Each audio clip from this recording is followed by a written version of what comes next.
ഗുരവേ സർവലോകാനാം ഭിഷജേ ഭവരോഗിണാം നിധയേ സർവവിദ്യാനാം ദക്ഷിണാമൂർത്തയേ നമഃ. ശിവം ശിവകരം ശാന്തം ശിവാത്മാനം ശിവോത്തമം ശിവമാർഗപ്രണേതാരം പ്രണതോസ്മി സദാശിവം. ഭൂതനാഥ സദാനന്ദ സർവബോധദയാപരാ രക്ഷ രക്ഷ മഹാബാഹോ ശാസ്ത്രേ തുഭ്യം നമോ നമഃ. ഓം സർവമംഗളമംഗല്യേ ശിവേ സർവാർത്ഥസാധികേ ശരണ്യേ ത്രംബകേ ഗൗരി നാരായണി നമോസ്തുതേ. ഓം ഗംഗണപതയേ നമഃ. ഓം സരസ്വത്യേ നമഃ. എല്ലാവർക്കും നമസ്കാരം.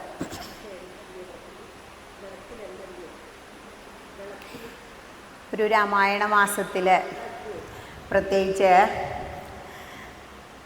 കടാമ്പുഴ ശ്രീ ദുർഗാ ഭഗവതിക്ക് മുൻപിൽ ഇങ്ങനെ വന്നിരിക്കുക, രാമ കഥ കേൾക്കുക, രാമനാമം ചൊല്ലുക. ഈ രാമനാമത്തിന് ഒരുപാട് സവിശേഷതകളുണ്ട്.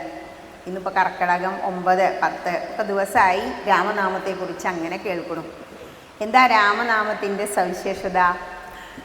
രാമ, ഹരേ രാമ എന്ന് ചൊല്ലിയിട്ടാണ് നമ്മൾ ഹരേ കൃഷ്ണ എന്ന് പറയുന്നത്. എന്തുകൊണ്ടാണ് ആദ്യം രാമനാമം വന്നത്? രാമൻ എന്ന് പറയുമ്പോൾ നമ്മളുടെ എല്ലാവിധ പൂർവജന്മ പാപങ്ങളെയും ഹരിക്കാൻ കഴിവുള്ള നാമമാണ് രാമ. ഇപ്പോൾ കുണ്ടലിനി ശക്തി ഉണരുമ്പോൾ മണിപൂരകം എന്ന് പറയും. അവിടെയാണ് നമ്മുടെ ആ ഫയർ പീറ്റ്, അഗ്നി ജ്വലിച്ചുകൊണ്ടിരിക്കുന്നത്. അവിടെയാണ് രാമനാമം സ്ഥിതി ചെയ്യുന്നത്. ലളിതമായിട്ട് പറഞ്ഞാൽ നമ്മുടെ ശരീരത്തിൻ്റെ നടുഭാഗം പൊക്കിള, ആ ഭാഗത്തായിട്ടാണ് മണിപൂരകം വരുന്നത്. അവിടെയാണ് ആര് സ്ഥിതി ചെയ്യുന്നത്? രാമമന്ത്രം. ഇപ്പോൾ രാമ എന്ന് വിളിക്കുമ്പോൾ നമ്മുടെ നാഭിയിൽ നിന്നാണ് ശബ്ദം വരിക.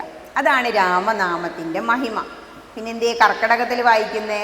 കർക്കിടക മാസത്തിൽ സൂര്യൻ കുറച്ച് അകലെയാണ്. നമുക്ക് അടുത്ത് വരുമ്പോഴാണ് ആരോഗ്യം കൂടുക, എനർജി കൂടുതലുണ്ടാവുക. പക്ഷേ കർക്കിടക മാസത്തിൽ നമുക്ക് ഫിസിക്കലി ആരോഗ്യം കുറയുമ്പോൾ രാമനാമത്തിന് ആ ആരോഗ്യത്തെ വീണ്ടെടുക്കാനുള്ള കഴിവുണ്ട്. അതുകൊണ്ടാണ് കർക്കിടകം രാമായണ മാസമായിട്ട് ആചരിക്കുന്നത്. ഇനി ഇന്നലെ വരെ ഇവിടെ ഒരുപാട് ഭാഗങ്ങൾ നിങ്ങൾ കണ്ടു. ആദ്യം ബാലകാണ്ഡമായിരുന്നു. ബാലകാണ്ഡം എന്ന് പറയുമ്പോൾ ശ്രീരാമചന്ദ്രൻ ബാലനായി, കുട്ടിയായി. നമ്മളെല്ലാം കുട്ടിക്കാലം എങ്ങനെയാണ്? ഒരു പ്രാരാബ്ദവും ഇല്ല, ഒരു ചിന്തയില്ല, അങ്ങനെ ജീവിച്ചു പോയ കാലം. അതിനുശേഷം അയോധ്യയിൽ കുറച്ചെങ്കിലും കാര്യങ്ങളൊക്കെ അറിഞ്ഞുകൊണ്ട് ജീവിച്ച കാലഘട്ടം.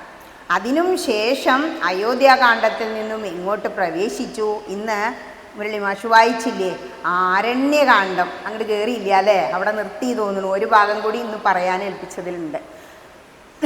ഇതിൽ അയോധ്യാകാണ്ഡത്തിൽ ഇന്നലെ നിങ്ങൾ കാണുന്നത് ശ്രീരാമചന്ദ്രൻ എങ്ങോട്ട് പോയി? വനവാസത്തിന് പോയി. കൈകേയി മാതാവിൻ്റെ ആ ഒരു ശാഠ്യം കാരണം ശ്രീരാമചന്ദ്രൻ സീതാദേവിയോടും ലക്ഷ്മണനോടും കൂടി വനവാസത്തിന് പോകേണ്ടി വന്നു. ആ വനവാസത്തിന് പോയി എന്ന വിവരം ഭരതൻ അറിഞ്ഞ് ഭരതൻ്റെ വനയാത്ര എന്ന ഭാഗത്താണ് ഇന്നലത്തെ ആചാര്യൻ പറഞ്ഞ് സമർപ്പിച്ചിട്ടുണ്ടാവുക. ഭരതൻ വനത്തിലേക്ക് പോവുക. ഒറ്റയ്ക്കാണോ പോകുന്നത്? അല്ല, ഒരു സൈന്യത്തോട് കൂടിയിട്ടാണ് ഭരതൻ വനത്തിലേക്ക് ചെല്ലുന്നത്. അതാര് കാണുകയാണ്? ശൃംഗവേരാധിപനായ ഗുഹൻ ദൂരെ നിന്ന് നോക്കി മനസ്സിലാക്കുകയാണ്, ഒരു സൈന്യം വരുന്നുണ്ട്. എൻ്റെ ശ്രീരാമസ്വാമിയുടെ ശത്രുക്കളാണെങ്കിൽ അവരെ നമുക്ക് എതിർക്കണം എന്ന് വിചാരിച്ചു കൊണ്ട് അങ്ങനെ അവർക്ക് വേണ്ടി കാത്തു നിൽക്കുകയാണ്. മറ്റുള്ള പടയാളികളോടൊക്കെ പറഞ്ഞു, നിങ്ങളൊരു പണി ചെയ്യണം. ആ വരുന്ന സൈന്യം നമ്മുടെ സ്വാമിക്ക് ശത്രുക്കളാണെങ്കിൽ അവരെ നമ്മൾ എതിർക്കണം.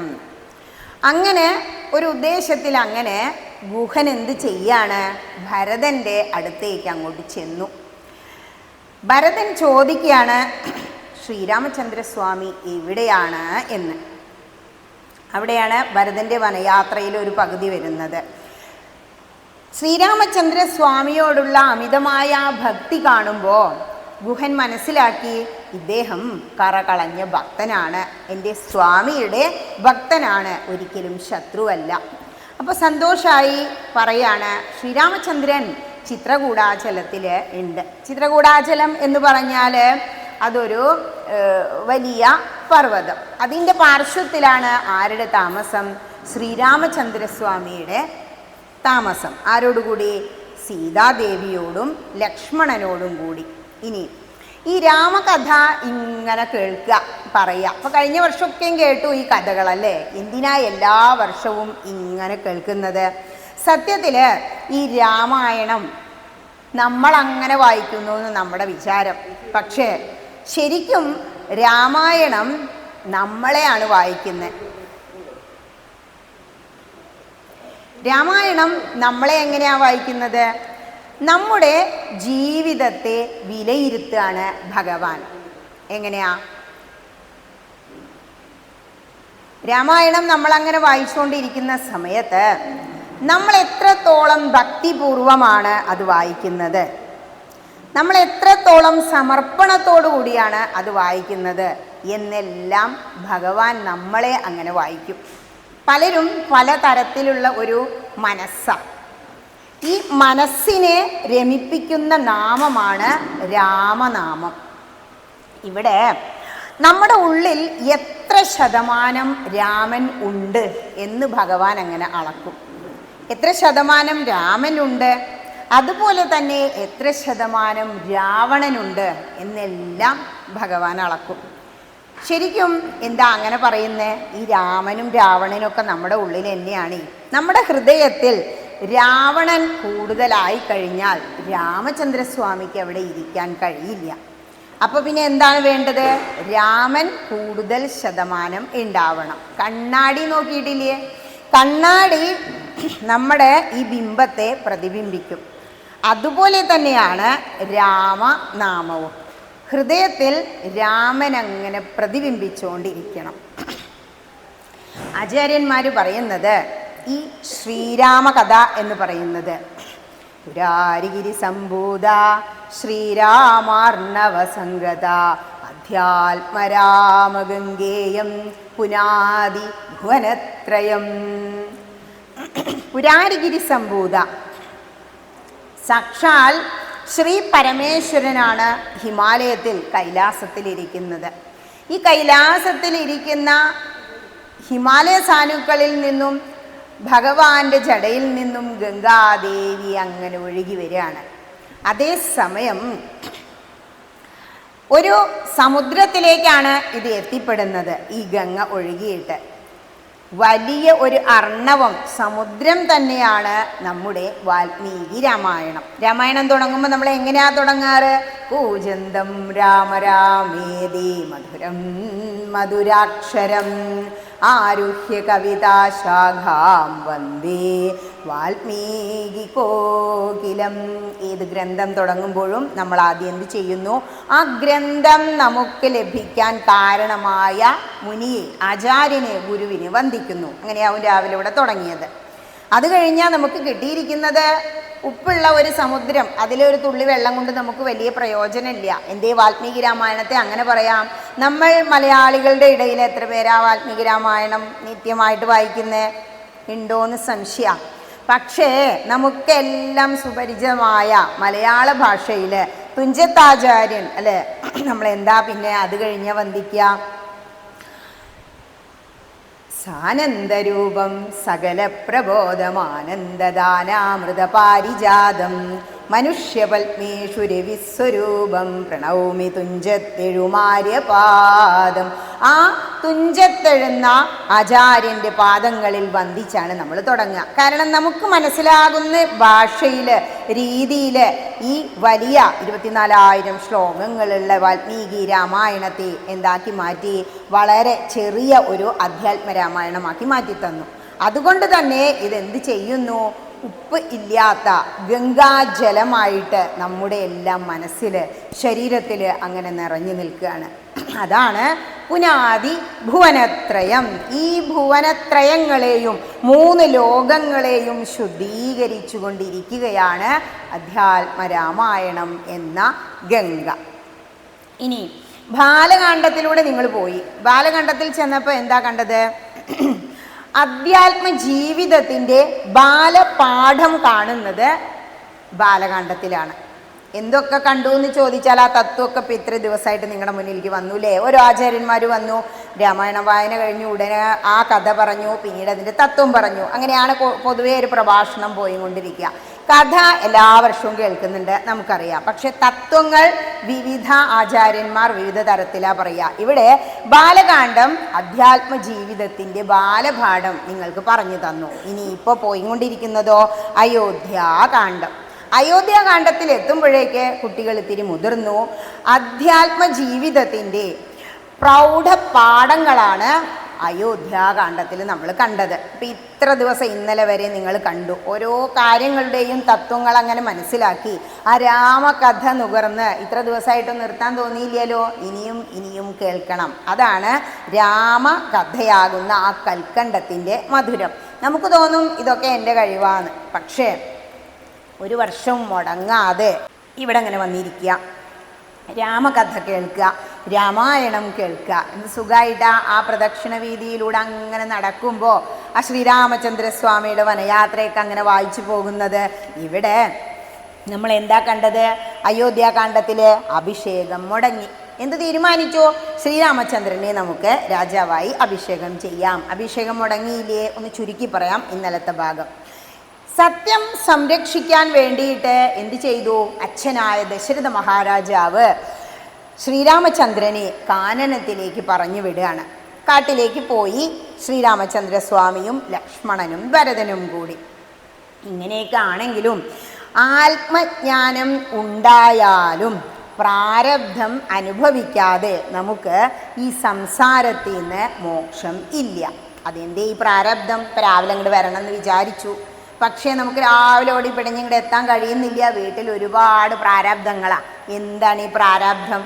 പ്രാരബ്ധം എന്ന് പറയുമ്പോൾ നമുക്ക് കഴിഞ്ഞ ജന്മങ്ങളിൽ കിട്ടിയ കർമ്മഫലങ്ങളുടെ ബാക്കി, അതായത് കഴിഞ്ഞ ജന്മം ഒരുപാട് കർമ്മങ്ങൾ ചെയ്തു, പല കർമ്മഫലവും അനുഭവിച്ച് തീർന്നിട്ടില്ല. അതിനെ നമ്മൾ എന്ത് ചെയ്യണം?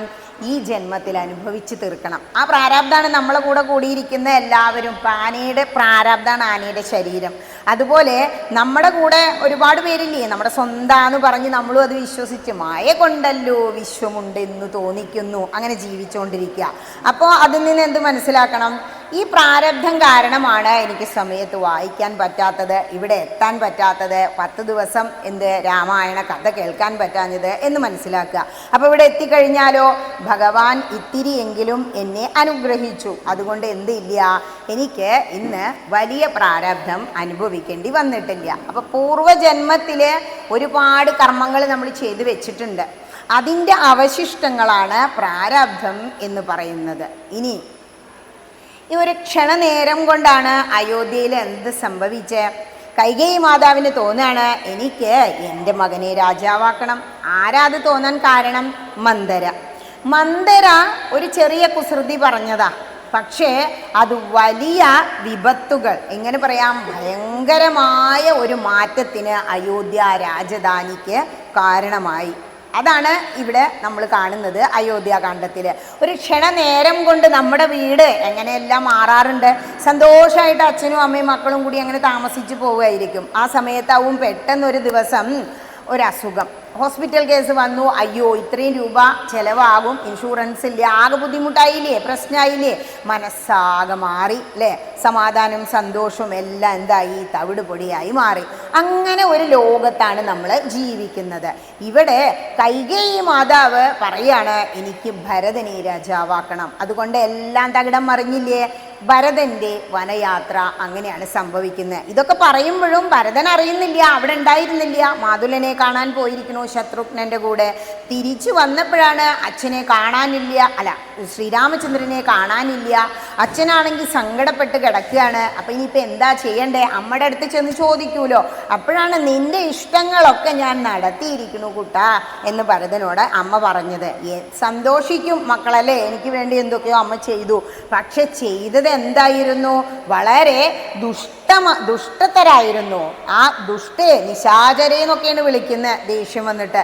ഇവിടെ ഭരതൻ എന്ത് ചെയ്തു, വേഗം ഞാൻ അമ്മ ഇതൊക്കെ ചെയ്തുല്ലോ, അമ്മേനെ കുറേ ചീത്തയും പറഞ്ഞു, ഞാൻ ഏട്ടൻ്റെ അടുത്തേക്ക് പോവാന്നും പറഞ്ഞ് വനയാത്രയ്ക്ക് പോയി.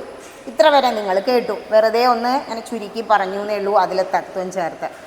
ഈ ഭരതസ്വാമി ശ്രീരാമചന്ദ്രസ്വാമിയെ കണ്ടപ്പോൾ സന്തോഷം കൊണ്ടാണോ സങ്കടം കൊണ്ടാണോ എന്നറിയില്ല, അങ്ങനെ കണ്ണിൽ നിന്ന് വെള്ളം ധാരധാരയായി വരിക. നേരെ ചെന്നു, അങ്ങോട്ട് അണച്ചാശ്ലേഷിച്ചു. ശ്രീരാമചന്ദ്രൻ നമസ്കരിച്ച ഭരതനെ എടുത്ത് അണച്ചാശ്ലേഷിച്ച് സമാധാനിപ്പിക്കുകയാണ്. കാരണം ഇങ്ങനെ ഒരവസ്ഥയിൽ എങ്ങനെയാണ് കാണുന്നത്, ശ്രീരാമചന്ദ്രസ്വാമിയെ മരവുരി എടുത്തിട്ടാണ് കാട്ടിലൂടെ നടക്കുന്നത്. അതേസമയം സീതാദേവി അംഗരാഗവും പട്ടുവസ്ത്രവും ഒക്കെ ഉടുക്കേണ്ട വ്യക്തിയാണ്. സീതാദേവിയും മരവുരിയ കൊടുത്തില്ലേ കഴിഞ്ഞ ദിവസം. ലക്ഷ്മണനും താപസവേഷത്തിലാണ്. ഇതൊക്കെ കണ്ടപ്പോൾ എന്ത് തീരുമാനിച്ചു, ഇത്ര വിഷമിക്കുന്ന ഒരവസ്ഥ എന്തുകൊണ്ട് വന്നു, അതുകൊണ്ട് ഞാനും എന്ത് ചെയ്യാം, ഇവിടെ തന്നെ കൂടാം. അങ്ങനെ ഒരു മനസ്സിലേക്ക് മാറുകയാണ് ഭരതസ്വാമി. ഭരതൻ ഭഗവാനോട് പറയാണ്. അതാണ് ഇന്ന് ഭരത രാഘവ സംവാദം പുസ്തകത്തിൽ നിങ്ങൾ നോക്കിയിരുന്നിരുന്നില്ലേ. വായിക്കുന്ന സമയത്ത് അങ്ങനെ പോകുമ്പോൾ ചിലർ ഈ ചൂണ്ടുവിരലൊക്കെ ചൂണ്ടരുതെന്ന്, അതൊക്കെ മന്ത്രങ്ങളാണ്, മന്ത്രം ചൂണ്ടരുതെന്നാണ്. ഈ വിരലെങ്കിലും വെച്ചിങ്ങനെ നോക്കുമ്പോൾ വരിയൊന്നും തെറ്റാതെ നമുക്ക് പോവാം. ഇവിടെ ഭരതൻ പറയാണ് ശ്രീരാമസ്വാമിയോട്, ജ്യേഷ്ഠ ഞാനൊരു കാര്യം പറയുന്നുണ്ട്, അത് ശ്രദ്ധിച്ച് കേൾക്കണം. എന്താ ശ്രദ്ധിച്ച് കേൾക്കേണ്ടത്, ഞാൻ ഇങ്ങോട്ട് വന്നപ്പോൾ അടിയെന്നൊക്കെയാണ് അന്നത്തെ ഒരു ഇത്, ഞാനില്ല കേട്ടോ, ഇപ്പോഴത്തെ കാലഘട്ടത്തിലാണ് നമുക്ക് ഈ ഞാൻ വന്നത്. എല്ലാ അഭിഷേക സംഭാരങ്ങളും അങ്ങേക്ക് വേണ്ടി ഞാൻ ഇങ്ങോട്ട് കൊണ്ടുവന്നിട്ടുണ്ട്. നമുക്ക് രാജ്യാഭിഷേകം ജ്യേഷ്ഠനെ ഇവിടെ നിന്ന് കഴിക്കാം. കാരണം പിതൃസ്വത്ത്, അച്ഛൻ്റെ സ്വത്ത്, രാജ്യം ആർക്ക് അവകാശപ്പെട്ടതാ, മൂത്ത പുത്രനായ അങ്ങേക്ക് അവകാശപ്പെട്ടതാ, അല്ലാതെ എനിക്കല്ല. അതുകൊണ്ട് അങ്ങൊരു പണി ചെയ്യണം, ഞങ്ങളെ ഇവിടെ വെച്ച് അങ്ങയെ രാജ്യാഭിഷേകം ചെയ്യാൻ അനുവദിക്കണം. ക്ഷത്രിയ ധർമ്മം തന്നെ എന്താ, രാജ്യപരിപാലനമല്ലേ. അങ്ങാണെങ്കിലോ ഞങ്ങളുടെ കൂട്ടത്തിൽ മൂത്ത പുത്രനും. പൊതുവെ രാജാവായി രാജ്യം ഭരിച്ച് ഗൃഹസ്ഥാശ്രമത്തിലേക്ക് കടന്ന് പുത്രന്മാരെ ഉൽപ്പാദിപ്പിച്ച് ആ പുത്രനെ രാജ്യാഭിഷേകം കഴിച്ചതിനു ശേഷമാണ് ഒരു ക്ഷത്രിയൻ എന്ത് ചെയ്യേണ്ടത്, വനവാസത്തിന് പോകേണ്ടത്. ഈ വനവാസം എന്ന് പറയുന്നത് നമ്മുടെ 4 ആശ്രമങ്ങളിലെ മൂന്നാമത്തേതാ. ബ്രഹ്മചര്യം, ഗൃഹസ്ഥാശ്രമം, വാനപ്രസ്ഥം, സന്യാസം. ശരിക്കും ഇതെന്താ, വാനപ്രസ്ഥം ആണ്. അപ്പോൾ വാനപ്രസ്ഥം അനുഷ്ഠിക്കുന്നതിന് മുമ്പ് ചെയ്യേണ്ട ചില കടമകളുണ്ട്. ആ കടമകളൊന്നും പാലിക്കാതെ ജ്യേഷ്ഠൻ എന്തിനാണ് ഇങ്ങനെ അച്ഛൻ പറഞ്ഞപ്പോഴേക്കും ചാടി പുറപ്പെട്ട് വനത്തിലേക്ക് പോന്നത്, ഇതൊരിക്കലും ശരിയായില്ല. പുത്രനെ രാജ്യഭാരം ഏൽപ്പിച്ചതിന് ശേഷം അങ്ങ് എന്ത് ചെയ്യണം, വനവാസത്തിന് പോരാം, അതാണ് ഉചിതം. അങ്ങ് എൻ്റെ അമ്മയോട് പൊറുക്കണം എന്നും പറഞ്ഞു. ഇതൊക്കെ കേട്ടു. എന്തെല്ലാം ഉപദേശങ്ങളാണ് കൊടുക്കുന്നേ നോക്കൂ. ക്ഷത്രിയനാണ് നമ്മൾ, ക്ഷത്രിയന്മാരുടെ കാര്യം എങ്ങനെയാ, രാജ്യപരിപാലനം ആണ് ക്ഷത്രിയൻ ചെയ്യേണ്ടത്. മാത്രമല്ല ഗൃഹസ്ഥാശ്രമത്തിൽ പ്രവേശിച്ചതിനു ശേഷം അവർ തീർച്ചയായും ഒരു ഗൃഹിണിയെ സ്വീകരിച്ച് പുത്രോത്പാദനം നടത്തി രാജ്യഭാരം ഏൽപ്പിക്കണം. അല്ലാതെ രാജ്യം അനാഥമാക്കിക്കൊണ്ടല്ല വാനപ്രസ്ഥം ചെയ്യേണ്ടത് എന്ന് ഏട്ടനെ ഉപദേശിക്കാം. പരബ്രഹ്മമാണ് ശ്രീരാമചന്ദ്രസ്വാമി, ആരുടെ ഉപദേശമൊന്നും ആവശ്യം ഇല്ല. എന്നിട്ടും ഭരതൻ്റെ ആ സങ്കടം കൊണ്ട് വികാരാധീനനായിട്ട് പറയാണ് ജ്യേഷ്ഠനോട്. ഇവിടെ ഇതെല്ലാം വളരെ ശാന്തമായി കൃഷ്ണൻ സദാ പുഞ്ചിരിച്ചു കൊണ്ട് നിന്ന് കുരുക്ഷേത്ര യുദ്ധം ചെയ്തതുപോലെ ഇവിടെ ശ്രീരാമചന്ദ്രസ്വാമി മന്ദസ്മിതത്തോടുകൂടി നിന്നിട്ട് ഇതെല്ലാം കേട്ടു. അതിനുശേഷം ഭരതനെ ഒന്നങ്ങട് അണച്ചാശ്ലേഷിച്ചു. എന്നിട്ട് പറയാ, മോനെ ഭരത, എനിക്കിതെല്ലാം അറിയാം. പക്ഷേ അച്ഛൻ നിനക്ക് രാജ്യമാണ് തന്നിരിക്കുന്നത്, രാജ്യം എനിക്കല്ല. എനിക്ക് അച്ഛൻ സ്നേഹത്തോടെ തന്നത് എന്താ? 14 വർഷം കാനനവാസം. ഈ വനവാസം 14 വർഷം ചെയ്തതിനു ശേഷം ഞാൻ തിരിച്ചു വരാം. അത് അച്ഛൻ്റെ ആജ്ഞയാണ്. ഇനി എങ്ങാനും നീ പറഞ്ഞതുപോലെ ഞാൻ നിന്റെ കൂടെ രാജ്യാഭിഷേകം ചെയ്തു വന്ന് രാജ്യം ഭരിച്ചാൽ അത് അച്ഛൻ്റെ ആജ്ഞയെ ലംഘിക്കുന്നതിന് തുല്യമാണ്. അതുകൊണ്ട് അച്ഛനെ അനുസരിക്കാത്ത ഒരു മക്കളും ഈ ലോകത്ത് സുഖമായി ജീവിക്കുകയില്ല. ഇനി ജീവിച്ചു എന്ന് കൂട്ടിക്കോളൂ, ഇപ്പം നമുക്ക് കയ്യൂക്ക് കൊണ്ട് ജീവിക്കാം, പക്ഷെ പിന്നീട് അവർ നരകങ്ങളിൽ പോകും എന്ന് പറഞ്ഞു കൊടുത്തു. ഈ നരകങ്ങളിൽ പോകും എന്ന് വരെ പറഞ്ഞപ്പോൾ ഭരതസ്വാമി വീണ്ടും ആലോചിക്കാം, എന്ത് പറഞ്ഞാൽ ജ്യേഷ്ഠൻ എൻ്റെ കൂടെ രാജ്യത്തിലേക്ക് വരും, രാജ്യഭാരം എങ്ങനെ ഏൽക്കും എന്നെല്ലാം അങ്ങനെ ചിന്തിച്ചു. അങ്ങനെ ചിന്തിച്ചുകൊണ്ടിരിക്കുന്നതിനിടയ്ക്ക് ഒരു ശ്ലോകം നിങ്ങൾ വായിച്ചു പോയില്ലേ? അച്ഛൻ കാമുകനാണ്. എന്താ ഇങ്ങനെ പറയാൻ കാരണം എന്നോ? അച്ഛൻ ഒരു കല്യാണം കഴിച്ചു, കൗസല്യ. പിന്നെയും ഒരു കല്യാണം കഴിച്ചു, കാരണം കുട്ടി ഉണ്ടാവുന്നില്ല. ക്ഷത്രിയന് രാജ്യഭാരം ഏൽപ്പിക്കാൻ ഒരു കുഞ്ഞുണ്ടാവണം എന്നുണ്ടെങ്കിൽ വീണ്ടും കല്യാണം കഴിക്കാം. അപ്പം കല്യാണം കഴിച്ചു, എന്നിട്ടും കുഞ്ഞുണ്ടാവുന്നില്ല. അപ്പം എന്ത് ചെയ്തു? വീണ്ടും. അപ്പോഴേക്കും വയസ്സനായിട്ടുണ്ട് കേട്ടോ. ഈ വയസ്സനാരും പെണ്ണ് കൊടുക്കാത്തൊരു കാലം. ദശരഥനാ 10 ദിക്കിലേക്ക് ഒരേ സമയം രഥമൊക്കെ ഓടിക്കും, സർവസമ്പത്തും ഉള്ള വ്യക്തിയാണ്, എന്നിട്ടും പെണ്ണ് കിട്ടുന്നില്ല. ആ സമയത്താണ് വളരെ യുവതിയായ, പ്രായം കൊണ്ട് വളരെ അന്തരമുള്ള സുന്ദരിയായ കൈകേയിയുടെ അച്ഛൻ ദശരഥ മഹാരാജാവിന് കൈകേയിയെ കല്യാണം കഴിച്ചു കൊടുക്കുന്നത്. അതിനുശേഷം എല്ലാ സമയത്തും കൈകേയി മാതാവിൻ്റെ കൂടെയാണ് ഈ ദശരഥ മഹാരാജാവിനെ കാണുന്നത്. അപ്പം എന്ത് തീരുമാനിച്ചു? അച്ഛൻ കാമുകനാണ് ആരോട്? കൈകേയിയോട്. അതുകൊണ്ടാണ് എന്ത് ചെയ്തത്? ഇങ്ങനെ ഒരവസ്ഥ രാജ്യത്ത് വന്നത്. കാമുകനായ താതൻ മൂഢമാനസൻ സ്ത്രീജിതൻ ഭ്രാന്തനുന്മത്തൻ വയോധികൻ എന്നാണ് രാമായണം പറയുന്നത്. കഴിഞ്ഞ വർഷം നിങ്ങൾ അത് ആ ഭാഗം നോക്കി പോയിരുന്നു അല്ലേ? ഭ്രാന്തനാണ്. എന്ത് കാരണം ഭ്രാന്തനും ഉന്മത്തനും ആയത്? ഈ കൈകേയിയുടെ സൗന്ദര്യത്തിൽ ലയിച്ചിട്ട് ഉന്മത്തനാണ്, സ്ത്രീജിതനാണ്, കാമുകനാണ്. എന്നിട്ട് ലാസ്റ്റ് പറയാണ്, വയസ്സ് കൂടി വരുമ്പോഴേ ഈ അച്ഛന് ഒരു പ്രശ്നമുണ്ട്, ബുദ്ധിയില്ലാതെയും. കുറേ വയസ്സ് കൂടുമ്പോൾ അങ്ങനെ സംഭവിക്കുന്ന പറയാ. അതുകൊണ്ട് അങ്ങാണ് യഥാർത്ഥത്തിൽ രാജാവാകേണ്ടത്, ഞാനല്ല. അദ്ദേഹത്തിൻ്റെ മനസ്സിൽ ഭാര്യയോടുള്ള ആ കാമം, ആ ഒരു ആഗ്രഹം, അവളോടുള്ള ആ ഒരു അഡിക്ഷൻ അത് വർദ്ധിച്ചത് കൊണ്ടാണ് ഇങ്ങനെ സംഭവിച്ചേ. അതുകൊണ്ട് അതൊന്നും ജ്യേഷ്ഠൻ കാര്യമാക്കണ്ട, വരൂ അഭിഷേകം ചെയ്ത് രാമരാജ്യം അങ്ങേക്ക് ഞാൻ തരാം എന്ന് പറഞ്ഞു. അച്ഛനെ കുറ്റം പറയുക ഇവിടെ വന്ന് നിന്നിട്ടേ അല്ലേ? നമ്മുടെ നാട്ടിൽ ഇപ്പോൾ ഒന്ന് ചിന്തിച്ചു നോക്കൂ, അച്ഛനെ മക്കളെന്താ പറയുക? ഞാനൊക്കെ പഠിക്കാൻ പോണ കാലത്ത് കോളേജിൽ അച്ഛനെ അവർ പറയുക പ്രൊഡ്യൂസർ എന്നായിരുന്നു. നമുക്കത് കേൾക്കുമ്പോൾ സ്വന്തം അച്ഛനെ എന്ന് തോന്നും. അത് ഇഷ്ടമുള്ളവർക്കേ അത് തോന്നും. ഇപ്പോഴത്തെ കുട്ടികൾ പൊതുവേ എന്താ പറയുക, ഒരു തന്ത വൈബും തള്ള വൈബും അല്ലേ? ഇതൊക്കെ കേൾക്കേണ്ട ഒരു ഇതാണ് നമ്മുടെ ഈ ഒരു ജനറേഷന്. ഒരു 50-ന് മുകളിലുള്ളവർക്ക് ദണ്ണം തോന്നും, അതിന് താഴെയുള്ളവരൊക്കെ അതിനെ സപ്പോർട്ട് ചെയ്യും. ഇവിടെ അതേപോലെ അച്ഛൻ എത്ര സഹിച്ച, നമ്മൾ പറയും അമ്മയാണ് ഏറ്റവും ഉയരത്തിൽ. ആ അമ്മ അങ്ങനെയൊക്കെ ചെയ്ത് ഇവരെ പോറ്റണമെങ്കിൽ ആരുടെ സഹായം വേണം? അച്ഛൻ്റെ സഹായം വേണം. ആരും മേലെയല്ല താഴെയല്ല. ആ അച്ഛൻ കൂടെ വന്നിട്ടില്ല കാട്ടിലേക്ക്. അതുകൊണ്ട് പറയാണ്, അച്ഛൻ എങ്ങനെയാ?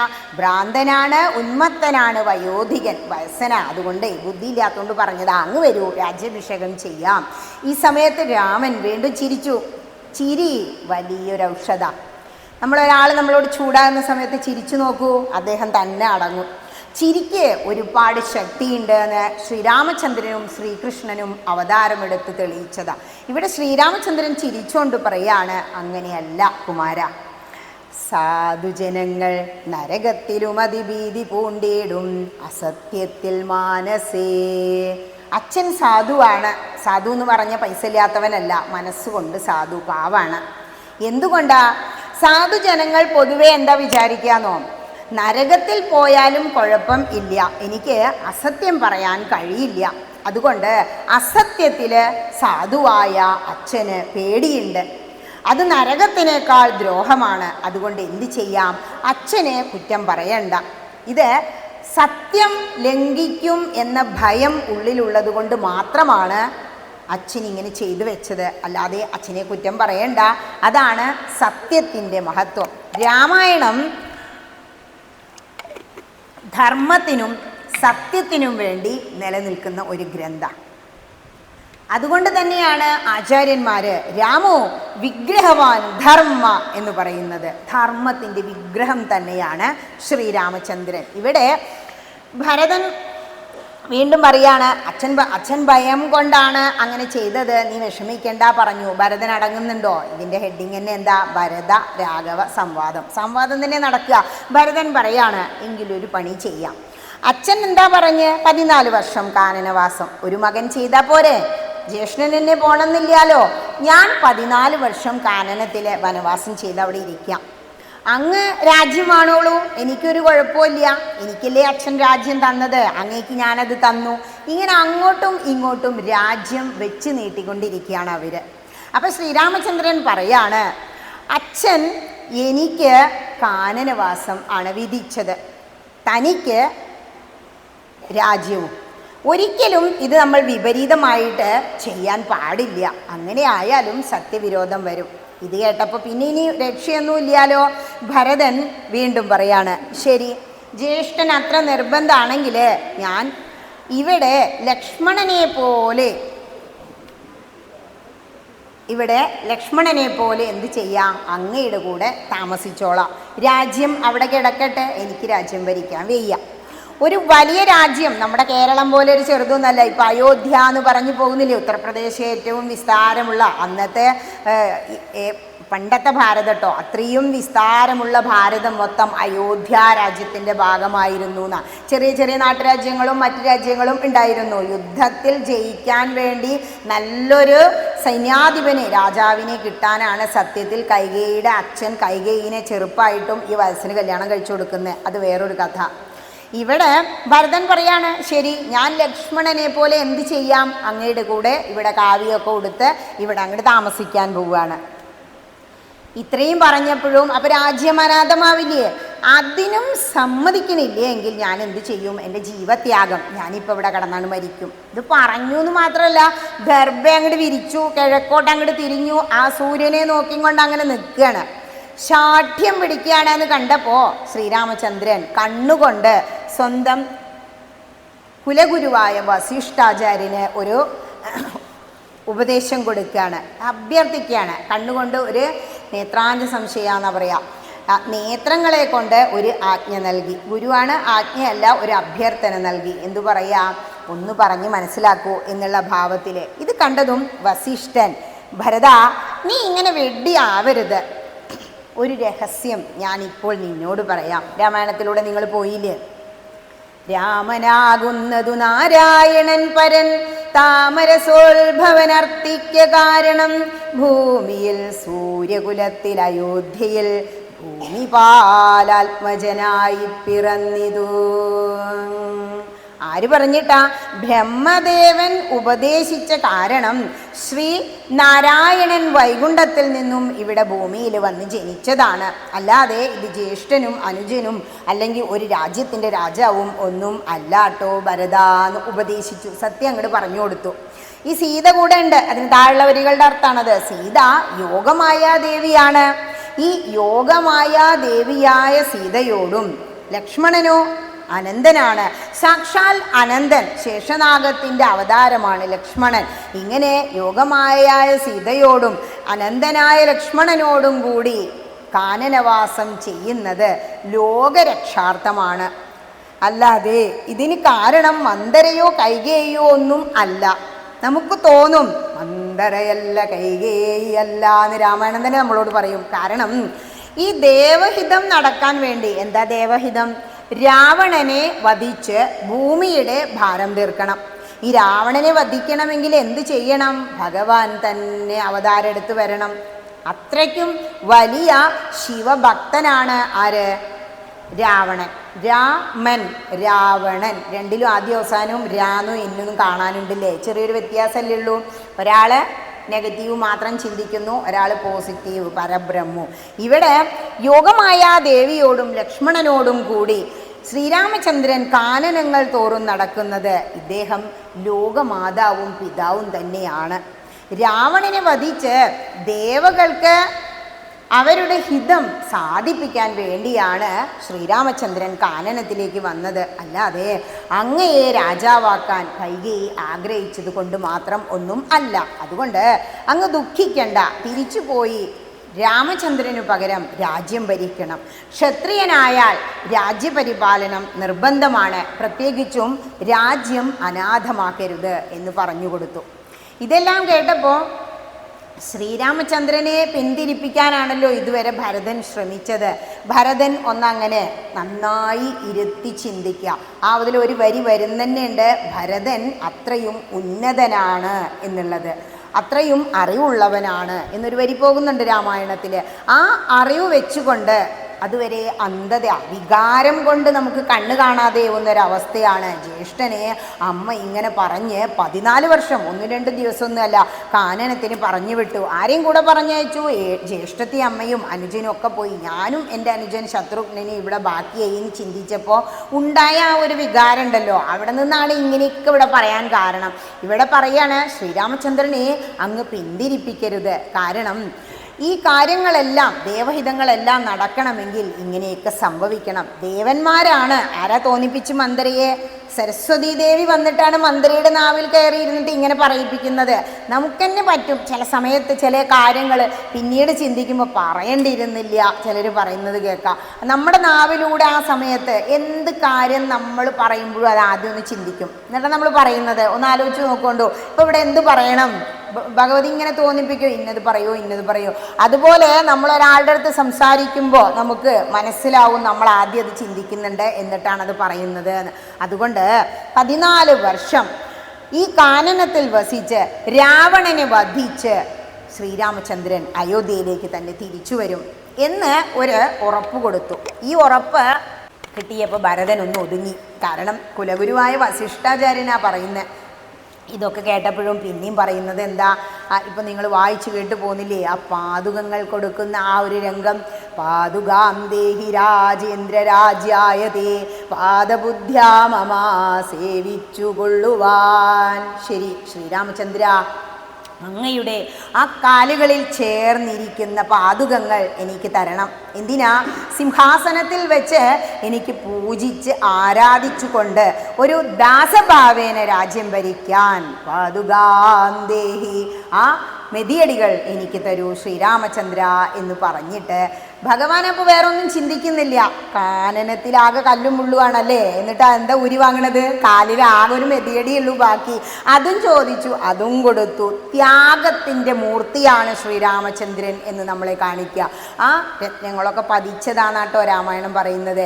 ആ മെതിയടി ഊരി അനുജൻ ചോദിച്ചപ്പോൾ വേഗം അങ്ങോട്ട് കൊടുത്തിട്ട് പറയാണ്, ഞാൻ ഇത് സിംഹാസനത്തിൽ വെച്ച് പൂജിക്കും. 14 വർഷം തികഞ്ഞിട്ടും പിറ്റേ ദിവസം രാവിലെ അങ്ങ് വന്നില്ലെങ്കിൽ ഞാൻ എന്ത് ചെയ്യും?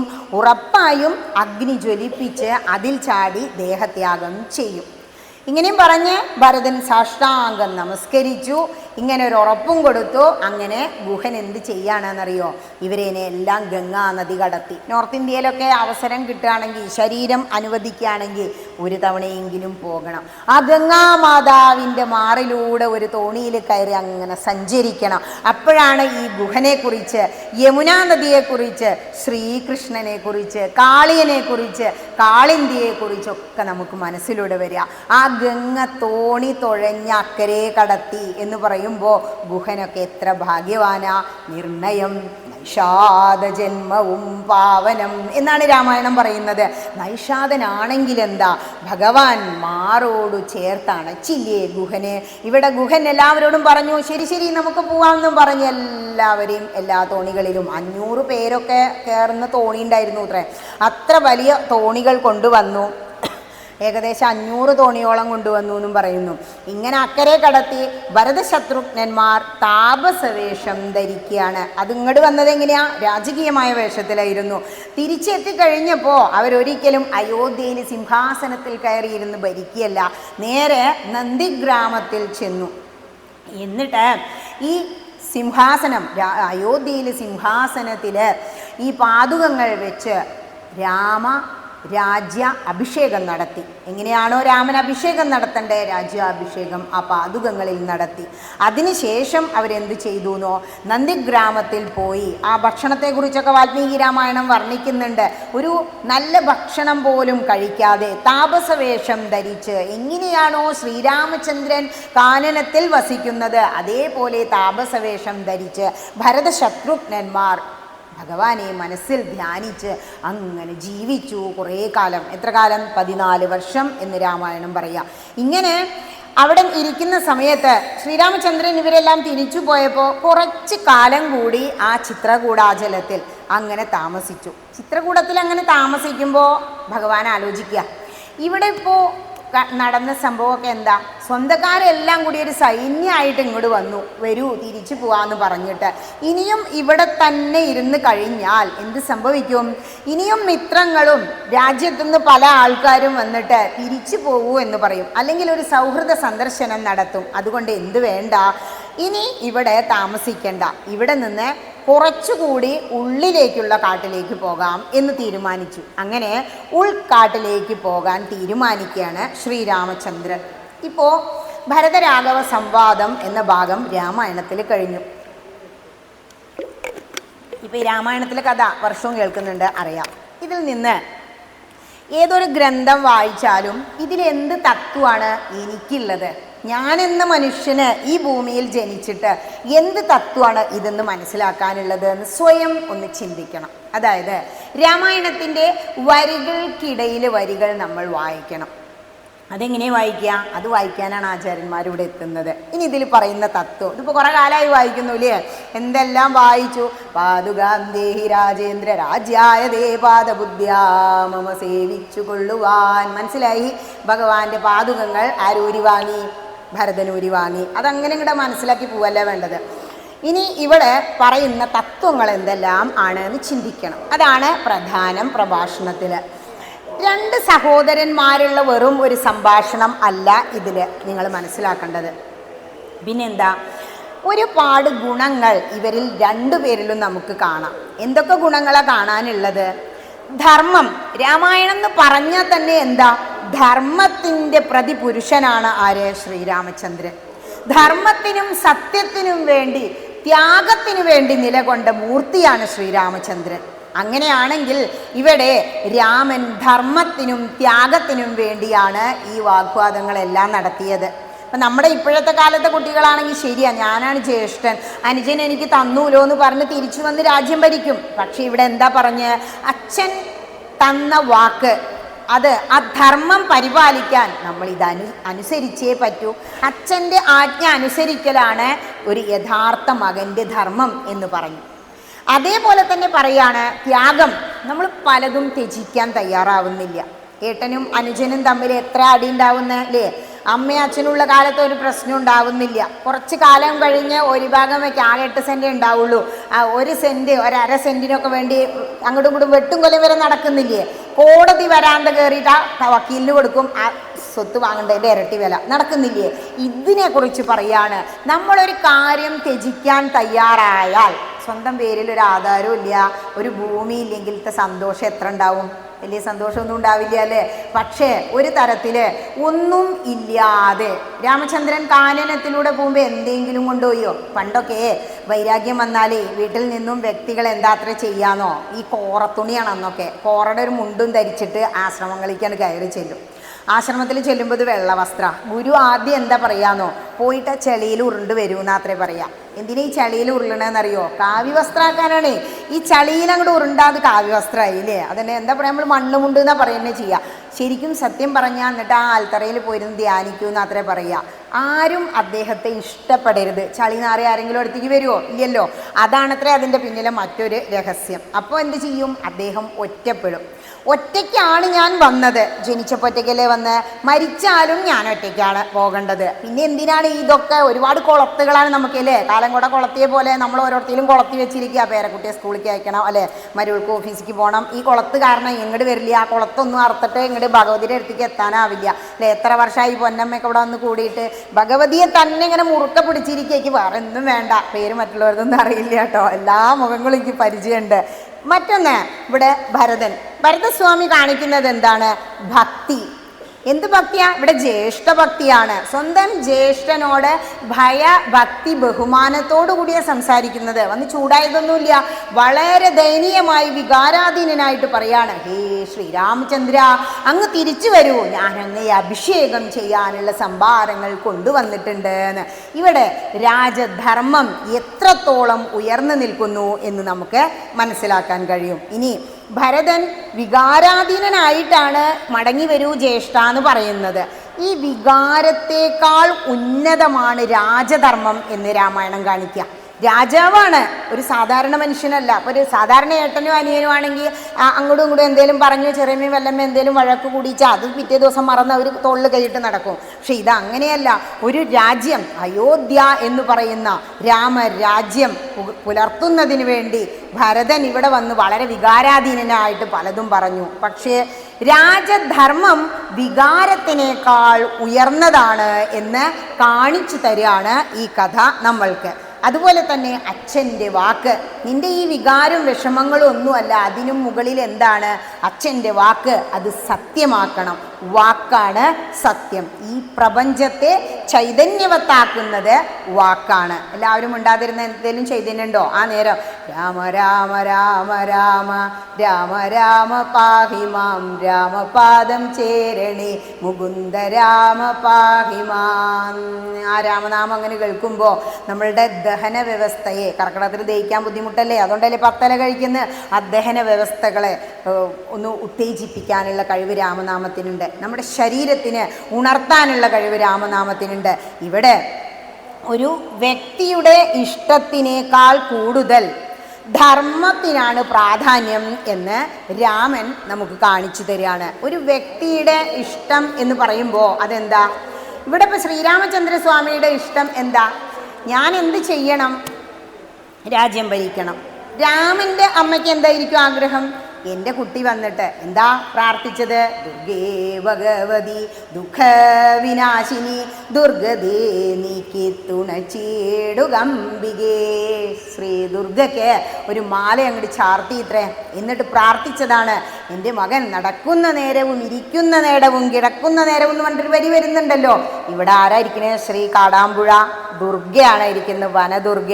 എന്താ ദുർഗ എന്ന് പറഞ്ഞാൽ? ദുർഗാണി താരയതി ഇതി ദുർഗ.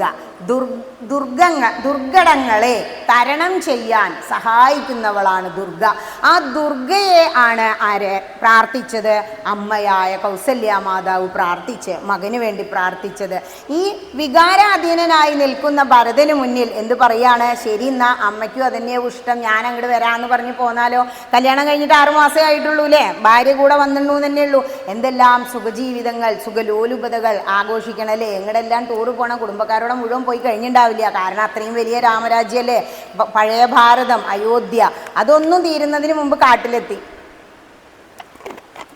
പക്ഷേ വ്യക്തിപരമായ ഇഷ്ടത്തേക്കാൾ രാമൻ ധർമ്മത്തിന് പ്രാധാന്യം നൽകി. അതുകൊണ്ടാണ് കാനനത്തിലേക്ക് പോയത്. ഇനി ഭരതനെ നോക്കൂ, ഭക്തിയാണ് ഭരതനിൽ നിറഞ്ഞു നിൽക്കുന്നത്. ഭക്തി എന്ന് പറയുമ്പോൾ ജ്യേഷ്ഠനോടുള്ള ഭക്തി. നമ്മളുടെ മനസ്സിൽ എങ്ങനെയാണ് അത് വരേണ്ടത്? രാമഭക്തി. ഇവിടെ ഭക്തിക്ക് മുൻപിൽ സ്വാർത്ഥതയില്ല എന്നാണ് ഭരതൻ കാണിക്കുന്നത്. നമ്മളുടെ ഭക്തി ഇപ്പോൾ ഇവിടെ വന്നു, എന്നും ഞാൻ ഫ്രണ്ട് റോയിൽ തന്നെയാണ് ഇരിക്കാറ്, വന്നപ്പോൾ എല്ലാ സീറ്റും ഫില്ല അല്ലേ? അപ്പോൾ എന്ത് ചെയ്യണം? പിറകിൽ ഇറങ്ങിയിരിക്കണം. അപ്പോൾ എന്താണത് ഉള്ളിൽ? അതൊരു സ്വാർത്ഥതയാണ്, ഞാൻ മുന്നിൽ തന്നെ ഇരിക്കണം, അത് നമ്മുടെ ഒരു സ്വാർത്ഥത. പക്ഷേ മൂന്നാമത്തെ റോയിൽ ഇരുന്നാലും നമുക്ക് എന്ത് നന്നായി കേൾക്കും, മൈക്രോഫോണിൻ്റെ അല്ലാണ്ട് ഇനിയിപ്പോൾ അവിടെ ഇരുന്നാലും കേൾക്കും. പക്ഷേ ഒരാചാര്യൻ്റെ മുഖത്തുനിന്ന് കേൾക്കുമ്പോൾ വേറൊരു സുഖം ഇല്ലേ, ആ ഫേഷ്യൽ എക്സ്പ്രഷനും ഒക്കെ കാണാം. ഭഗവതിയുടെ മുന്നിൽ അങ്ങോട്ട് ചെന്ന് കഴിഞ്ഞാൽ സ്വാർത്ഥത ഇല്ല. ഭക്തിക്ക് മുന്നിൽ എന്തില്ല? സ്വാർത്ഥത ഇല്ല. സ്വാർത്ഥത ഇല്ലാത്ത ഭക്തിയാണ് ശ്രീരാമചന്ദ്രന്. അങ്ങനെയുള്ളൊരു ഹൃദയമാണ് വേണ്ടത് എന്ന് രാമായണം ഇനി പല സ്ഥലങ്ങളിലും പറയും. ഇപ്പം രാജ്യം ഇങ്ങനെ കിട്ടി, രാജ്യം തന്നു, എനിക്ക് വേണ്ട, സ്വാർത്ഥത ഇല്ല. അമ്മ എന്ത് ചെയ്തു? മകന് നിനക്ക് ഞാൻ രാജ്യം നേടി വെച്ചിട്ടുണ്ട് എന്ന് കൈകേയി പറഞ്ഞു. പക്ഷേ അത് നിരസിച്ചു ഭരതൻ. സ്വാർത്ഥത ഇല്ലാത്തത് കൊണ്ടാ, ഭക്തിയുള്ളത് കൊണ്ടാ. ഇവിടെ അധികാരം അല്ല, രാമസാന്നിധ്യമാണ് എനിക്ക് വേണ്ടത് എന്ന് ഭരതൻ ആഗ്രഹിച്ചു. നമ്മൾ എന്താ ആഗ്രഹിക്കേണ്ടേ? നമുക്കൊന്നും വേണ്ട. ഇപ്പോൾ വീടായി കഴിയാണ് അല്ലേ, കുറച്ച് മുതിർന്ന മക്കൾ ഒരു ഭാഗം ചോദിക്കാൻ തുടങ്ങും, മുത്തശ്ശി കൊടുക്കുമോ? മുത്തശ്ശി ഇങ്ങനെ പെറുങ്ങി നടക്കുകയോ ഒന്നും അറിയില്ല, ഒപ്പിടാനും പോലും വയ്യല്ലേ, ഇത് വെക്കണം, 4 കൊടുക്കില്ല. എന്നിട്ടോ മക്കളും മുതിർന്ന് വയ്യാതെ ഈ മരിച്ചു പോവും. മുത്തശ്ശി എത്രയാലും മരിക്കൂല. എന്നിട്ട് അതെന്തെങ്കിലും മക്കൾക്ക് അനുഭവിക്കാൻ പറ്റുമോ? കൊടുക്കില്ല. സ്വാർത്ഥതയാണ്, എൻ്റെ കാലം കഴിയാതെ ഞാൻ കൊടുക്കില്ല. അങ്ങനെ കുറേ കുടുംബങ്ങളുണ്ട്, പലരും എന്നോട് പരാതി പറയാറുണ്ട്. ആരും അനുഭവിക്കില്ല, അത് അവനവൻ്റെ സ്വത്താണ്, അനുഭവിക്കാതെ മരിച്ചു പോകും. ഇത് സ്വാർത്ഥതയല്ലേ?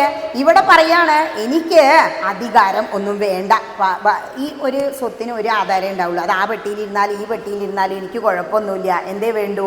എനിക്ക് രാമസാന്നിധ്യം മതി. നമുക്ക് എന്തേ വേണ്ടു? ആധാരം എവിടെയെങ്കിലും ഇരുന്നോട്ടെ. നമ്മുടെ റൂമിൽ എത്ര ഗ്രന്ഥങ്ങളുണ്ടെന്ന് നോക്കാം, എണ്ണത്തിനല്ല. എനിക്ക് ഭക്തി മതി, രാമസാന്നിധ്യം മതി. രാമൻ എവിടെ ഇരിക്കുന്നത്? ഗ്രന്ഥങ്ങളിലാണ്. നമ്മളോട് സംസാരിക്കുന്ന ഭഗവാൻ ശ്രീരാമചന്ദ്രനാണ് അധ്യാത്മരാമായണം. എന്ത് സുഖമായിട്ടാണ് അതിങ്ങനെ വായിച്ചു പോകുമ്പോൾ അല്ലേ? ആ മനസ്സ് വല്ലാത്ത ഒരു താളത്തിൽ നിങ്ങൾ ഈ 2 മണിക്കൂർ ഇവിടെ ഇരുന്ന് ഇങ്ങനെ കേൾക്കുമ്പോൾ, അല്ലെങ്കിൽ 1 മണിക്കൂർ ആ വായന കേൾക്കുമ്പോൾ എന്താ സുന്ദരമൊക്കെ അല്ലേ? കഴിഞ്ഞ വർഷം അതല്ലേ പറഞ്ഞ്, ഉഷസി നിശിചരികൾ ഇവരുടലും അവ ഭക്ഷിക്കുമുറ്റവരായിട്ടൊരുത്തരുമില്ലമേ, കടുക് പറയണേ അല്ലേ? അതൊക്കെ സുന്ദരകാന്ഡം വളരെ സുന്ദര. ഇതിങ്ങനെ കേൾക്കുമ്പോൾ ആ മനസ്സിനുള്ളിൽ രാമസാന്നിധ്യം ഉണ്ടാകും. രാമൻ എവിടെ ഉണ്ടോ അവിടെ സീതാദേവി ഉണ്ടാവും. സീത എന്ന് പറഞ്ഞാൽ ലക്ഷ്മി ഭഗവതിയാണ്. ഇങ്ങനെ കയ്യിൽ നിന്ന് ഇങ്ങനെ വന്നുകൊണ്ടിരിക്കുകയല്ലേ. ഒരു ഭക്തൻ പോയി പ്രാർത്ഥിച്ചു, ഇത്രേ, എനിക്ക് സമ്പത്ത് വേണം, സമ്പത്ത് വേണം. ഒരിക്കലും ഭക്തി വേണമെന്ന് ചോദിച്ചില്ല. സമ്പത്ത് ഒരുപാട് കിട്ടി, എന്നിട്ട് പിന്നെ എന്താണ്ടായി? അസുഖങ്ങളാണ്ട് വന്നു. സമ്പത്ത് ഒരുപാട് വന്നാൽ നമ്മൾ എന്ത് ചെയ്യും? ജീവിതശൈലിയൊക്കെ മാറൂലേ? പിന്നെ നടക്കലില്ല, വണ്ടിയിലാവും. അങ്ങനെയൊക്കെ മാറ്റങ്ങൾ വന്നപ്പോൾ അസുഖം വന്നു. അസുഖം വന്നപ്പോൾ ചെന്നിട്ട് പ്രാർത്ഥിക്കുക, ഈ സമ്പത്തൊക്കെ അങ്ങോട്ട് എടുത്തോളൂ അമ്മേ, എനിക്ക് എൻ്റെ പഴയ സമാധാനവും സുഖവും മതി. അപ്പോഴും ഭക്തി ചോദിച്ചില്ല. നമ്മൾ എന്താ ചോദിക്കണ്ടേ? ഒന്നും വേണ്ട, എനിക്ക് അങ്ങയുടെ ആ സാന്നിധ്യം, ഇത്തിരി രാമചന്ദ്ര ഭക്തി വേണമെന്ന് പറയാ. ഇവിടെ ഭരതനുള്ളത് ഭക്തിയാണ്. അതുകൊണ്ടാണ് രാജ്യം അദ്ദേഹം നിരസിച്ചത്. അച്ഛൻ വെച്ച് നീട്ടി, ഇനി 14 വർഷം ഭരിച്ചോ എന്ന് പറഞ്ഞു സന്തോഷത്തോടെ. അല്ലെങ്കിലും കൈകേയി മാതാവ് സ്വന്തം അമ്മ വെച്ച് നീട്ടി, എന്ത് മതി? എനിക്ക് രാമസാന്നിധ്യം മതി, വേറെ എന്ത് വേണ്ട? വേറെ ഒരു രാജ്യം എനിക്ക് വേണ്ട എന്ന് പറയാ. ഭക്തനായ ഒരു മനുഷ്യൻ, ഇനി നമ്മുടെ കാര്യത്തെക്കുറിച്ച് ചിന്തിക്കുക. ഭക്തനായ ഒരു മനുഷ്യൻ ഒരിക്കലും ഒരു ക്ഷേത്രനടയിൽ അല്ലെങ്കിൽ ഒരു ആശ്രമത്തിൽ പോയി സമ്പത്തല്ല ചോദിക്കുക. എന്താ ചോദിക്കേണ്ടത്? സദാ ഈശ്വര സ്മരണ. എന്താ ഭാഗവതം പറയുന്നത്? സദാ സേവ്യ, സദാ സേവ്യ. എല്ലാ സമയത്തും, കിടക്കുമ്പോഴും ഇരിക്കുമ്പോഴും എവിടെയെങ്കിലും ഒരു ഭാഗത്ത് ഇരിക്കാവൂ, ആ സമയത്തും മനസ്സിൽ ചിന്തയാകുന്നതോ സംസാരകാരിണി. ചിന്തകൾ വന്നു കഴിഞ്ഞാൽ മനസ്സിനൊരു സുഖം ഉണ്ടാവില്ല. ഞാൻ വണ്ടിയിൽ പിറകിലിരുന്ന് ഇങ്ങനെ പോരുക, ആ സമയത്ത് ഓരോ കാര്യങ്ങൾ പഴയത് മനസ്സിലേക്ക് ഓടി വന്നു. അപ്പം ഞാൻ ഈ വരിക ഓർത്തു, എന്തിനാ ചിന്തിക്കണേ? ബൈഗോൺസ് ആർ ബൈഗോൺസ്, കഴിഞ്ഞൊക്കെ കഴിഞ്ഞു, ഇനി എന്താ? ഇനി മുന്നോട്ട്. ഇത്ര ചിന്തിച്ചു. എന്ത്? ശ്രീ ഭഗവതിയുടെ മുന്നിൽ ഇവിടെ പണ്ട് ഇവിടുന്ന് ഇങ്ങോട്ട് തിരിഞ്ഞിട്ടൊരു ഓഡിറ്റോറിയം ഉണ്ടായിരുന്നു. പഴയ ആൾക്കാർക്ക് ഓർമ്മ ഉണ്ടാവും അല്ലേ? അന്ന് ഞാൻ +2 പഠിക്കുന്ന കാലത്ത് ശനി ഞായറും കിട്ടുമ്പോൾ ഈ പത്രത്തിൽ ഭാഗവത സപ്താഹം കാടാമ്പുഴയിൽ നിന്നൊക്കെ കാണുമ്പോൾ എൻ്റെ ഭാഗവതവും ഓടി വരും. ഇവിടെ വന്നിരുന്നു. അന്ന് ഇവിടെ ആഞ്ഞം കൃഷ്ണൻ തിരുമേനിയാണ് സപ്താഹം നടത്തുന്നത്. അവിടെ വന്നിരുന്നു ഭാഗവതം നിവർത്തി. ഒരു ചെറിയ പെൺകുട്ടി ഭാഗവതമായിട്ട് കാണുമ്പോൾ അവർക്കൊക്കെ സന്തോഷം. എല്ലാവരും പ്രോത്സാഹിപ്പിക്കും. അപ്പം അന്ന് ആ ആചാര്യൻ്റെ മുന്നിൽ വന്നിരിക്കുമ്പോൾ എല്ലാവരും എന്താ ആഗ്രഹിക്കുക? എല്ലായിടത്തും തൊഴും. എൻ്റെ സപ്താഹവേദിയിലും വന്ന് തൊഴും. എന്നിട്ടും പ്രാർത്ഥിക്കൂലേ? എന്തൊക്കെ എന്നാ പ്രാർത്ഥിക്കാനുള്ളത്? നമുക്ക് ഒന്നുമില്ല ശരിക്ക്. അവിടെ വന്ന് തൊഴുത് നമസ്കരിച്ച് അങ്ങനെ പ്രാർത്ഥിക്കുമ്പോൾ മനസ്സിൽ ഉള്ളിൻ്റെ ഉള്ളിലുണ്ടായിരുന്ന ഒരാഗ്രഹമാണ് ഈ ദുർഗയുടെ നടയിൽ വന്നിട്ട് ആ ആഞ്ഞം തിരുമേനി ഇരുന്ന പോലെ ആ വ്യാസപീഠത്തിൻ്റെ മുന്നിലൊന്ന് ഇരിക്കണേ അമ്മേ. ഒരു ഉള്ളിൽ വലിയൊരാഗ്രഹമായിരുന്നു അത്. വർഷങ്ങൾക്ക് ശേഷം, ഒരുപാട് ജീവിത പ്രശ്നങ്ങൾക്ക് ശേഷം വീണ്ടും ഭഗവതി ആ ഒരാഗ്രഹം മാത്രം, അത് എന്താണ്, നമ്മളുടെ ഒരു ഉള്ളിൻ്റെ ഉള്ളിലൊരാഗ്രഹമാണെങ്കിലും കൂടി എന്താ ഭക്തിയുടെ ആഗ്രഹം. അതുകൊണ്ട് ഒരു അമിതമായ ആഗ്രഹമല്ല എന്ന് മനസ്സിലാക്കിയത് കൊണ്ടാവും ഒരു 3-4 വർഷമായില്ലേ ശ്രീ ഭഗവതി കാടാമ്പുഴേക്ക് ഇങ്ങോട്ട് വിളിക്കും. കർക്കടകമായ ഇതിലും വലിയൊരു സന്തോഷം ഇല്ല. കാരണം ആ തിരുനടയിൽ വന്ന് ആ കുളത്തിൻ്റെ കരയിലൊക്കെ ഉച്ചയ്ക്ക് ആ ഭാഗവത സപ്താഹത്തിന് ബ്രേക്ക് ഉണ്ടല്ലോ, പോയി ഇങ്ങനെ ഇരിക്കും മീങ്ങളെ നോക്കിയിട്ട്. അപ്പോഴൊക്കെ മനസ്സിൽ വലിയ വലിയ എന്തൊക്കെ സ്വപ്നങ്ങൾ ഉണ്ടാവേണ്ട പ്രായ ഇതായിരുന്നു ആഗ്രഹം. ഭാഗവതം എങ്ങനെയെങ്കിലും ഒന്നിങ്ങോട്ട് പഠിക്കണം. രാമായണം ഞങ്ങളുടെ നാട്ടിൽ വായിക്കുമ്പോൾ കരുതും ഈ രാമായണം ഇരുന്നിങ്ങനെ പ്രഭാഷണം നടത്തണം, ഈ വായിച്ചു പോകണമെന്നല്ല, ഇതിലെ തത്വങ്ങളൊക്കെ പറയണം. അതിനും അവസരം കിട്ടിയില്ലേ? ഇപ്പം ആഗ്രഹങ്ങളൊക്കെ സാധിച്ചു. ഇനി എന്തിനാ പിന്നെ വിഷമിക്കണേ? ജീവിതമാകുമ്പോൾ ഇങ്ങനെ പ്രശ്നങ്ങൾ വന്നും പോയും കൊണ്ടിരിക്കും. ഒരു മഹാരണ്യാണ് നമ്മളുടെ മനസ്സ്. ആ കാട്ടിനുള്ളിൽ എല്ലാ കരടികളും പുലികളും ഒക്കെ ഇടയ്ക്കിടയ്ക്ക് നീച്ച് പൊന്തിക്കും അല്ലേ, കണ്ണ് തുറന്ന് നോക്കും. അപ്പം നമ്മുടെ മനസ്സ് മാറും. ഇവിടെ പറയാണ് ഭക്തൻ ഒരിക്കലും സമ്പത്ത് ചോദിക്കേണ്ട, ലക്ഷ്മി കൂടണ്ടേ. ലക്ഷ്മി നിശങ്കലീലാ നിലയനം നാരായണീയം പറയുന്നില്ലേ, ലക്ഷ്മി ഇവിടെ തന്നെ ഉണ്ട്. ഭഗവാനെ കിട്ടിയ പിന്നെ ലക്ഷ്മിയെ വേറെ ചോദിക്കേണ്ട, ആ സമ്പത്ത് കൂടെ വരും. അതുകൊണ്ട് സദാ ഈശ്വരസ്മരണ ഉണ്ടാവേണമേ എന്നാണ് ഭക്തൻ പ്രാർത്ഥിക്കേണ്ടത്. ഇനി മറ്റൊരു ഗുണം എന്ന് പറഞ്ഞാൽ ഇവിടെ കണ്ടത് ത്യാഗാണ്. ആരാ ത്യജിക്കുന്നത്? രാമൻ രാജ്യം ത്യജിച്ചു, വനത്തിലിരുന്ന് ധർമ്മം പരിപാലിച്ചു. അതേസമയം ഭരതൻ അധികാരം ത്യജിച്ചു. അധികാരം ത്യജിച്ചിട്ട് പറയാണ് ഞാൻ രാജധാനിയിലിരുന്ന് ധർമ്മം പരിപാലിക്കും. രണ്ടുപേരും ത്യാഗമാണ് ചെയ്തത്. ഒരാൾക്ക് രാജ്യം വേണ്ട, ഒരാൾക്ക് എന്ത് വേണ്ട? വനവാസം മതി, രാജ്യം വേണ്ട. മറ്റേ പറയും എനിക്കും രാജ്യം വേണ്ട. രണ്ടാളും രാജ്യം ത്യജിച്ചു. സത്യം പറഞ്ഞാൽ രാജകീയ സുഖലോലുപതകളെല്ലാം ത്യജിച്ചു. രാജാവായാൽ എന്തെല്ലാം സുഖം ഉണ്ടാവുംലേ, പക്ഷെ അതൊന്നും വേണ്ട. സ്ഥലം മാറും, പക്ഷേ ധർമ്മം മാറില്ല എന്ന് പറയാണ് ഗ്രന്ഥങ്ങൾ. നമ്മുടെ എല്ലാം സ്ഥലങ്ങൾ മാറും. കാലദേശാവധിഭ്യാം എന്നല്ലേ പറയുന്നത്? കാലങ്ങൾക്കും ദേശങ്ങൾക്കും അനുസരിച്ച് എല്ലാം മാറും, പക്ഷേ ധർമ്മം എല്ലായിടത്തും ഒരുപോലെയാണ് കേട്ടോ എന്ന് പറയാം. ഇനി അധികാരത്തെക്കുറിച്ച് ഈ ഭരതരാഘവ സംവാദത്തിൽ പറയുന്നുണ്ട്. എന്താ? സേവനത്തെക്കുറിച്ചത്. സേവനത്തിനുള്ളതാണ് അധികാരം. നമ്മുടെ ഇവിടെ അധികാരം കിട്ടിയാൽ എന്താ ചെയ്യുന്നല്ലേ? ആദ്യം എൻ്റെ പോക്കറ്റ് ഒന്ന് നിറയട്ടെ അല്ലേ? രാഷ്ട്രീയം പറയരുതെന്ന് മാഷ് പറയാറ് കേട്ടോ. എന്നിട്ട് എൻ്റെ പ്രജകളെയൊക്കെ ഞാൻ നന്നാക്കാം. അധികാരം സേവനത്തിനുള്ളതാണ് എന്ന് കാണിച്ചു തരിക. അതാണ് എന്ത് പറഞ്ഞ ആ പാതുകാം ദേഹി രാജേന്ദ്ര രാജ്യായതേ. ആ പാതുകങ്ങൾ എനിക്ക് തരൂ, ഞാനത് സേവന മനോഭാവത്തിൽ സിംഹാസനത്തിൽ വെച്ച് പൂജിച്ച് ആരാധിക്കാം. രാജാവ് എന്ന ഭാവം ഇല്ലാതെ ഒരു പ്രതിനിധിയെ പോലെ നന്ദിഗ്രാമത്തിൽ ജീവിച്ചു എന്നാ പറയുന്നത്. ലളിതമായ ഭക്ഷണവും കഴിച്ചിട്ട് ജനങ്ങളെ സേവിക്കാനാണ് ഭരണം കയ്യിൽ കിട്ടുന്നത്. ഭരണം ഇങ്ങനെ 5 വർഷം കൂടുമ്പോൾ മാറി മാറി വരുന്നുണ്ടല്ലോ. നന്നായി ഭരിച്ചവർ വീണ്ടും ഭരിക്കുന്നു, അല്ലാത്തവരെന്ത് ചെയ്യുന്നു? പിന്നെ താഴെ വീഴുന്നു. നമ്മൾ പരീക്ഷണം അല്ലേ, ജനങ്ങൾ പരീക്ഷണം മാറി മാറി കുത്തുന്നു. ആരോ ഭരിച്ചോട്ടെ, നമുക്ക് എന്ത് മതി? രാവിലെ എവിടെ വരിക, ദുർഗയെ ഒന്ന് കണ്ണ് നിറയെ അങ്ങോട്ട് കണ്ടു തൊഴുക, ഒരൊറ്റ നമസ്കാരം, ഇനിയൊക്കെ അവിടെ തീരുമാനിച്ചോളൂ കിട്ടോ എന്ന്. എന്നിട്ട് എന്ത് ചെയ്യുക? ഇവിടെ വന്നിരിക്കുക, രാമായണം വായിക്കുന്നത് കേൾക്കുക.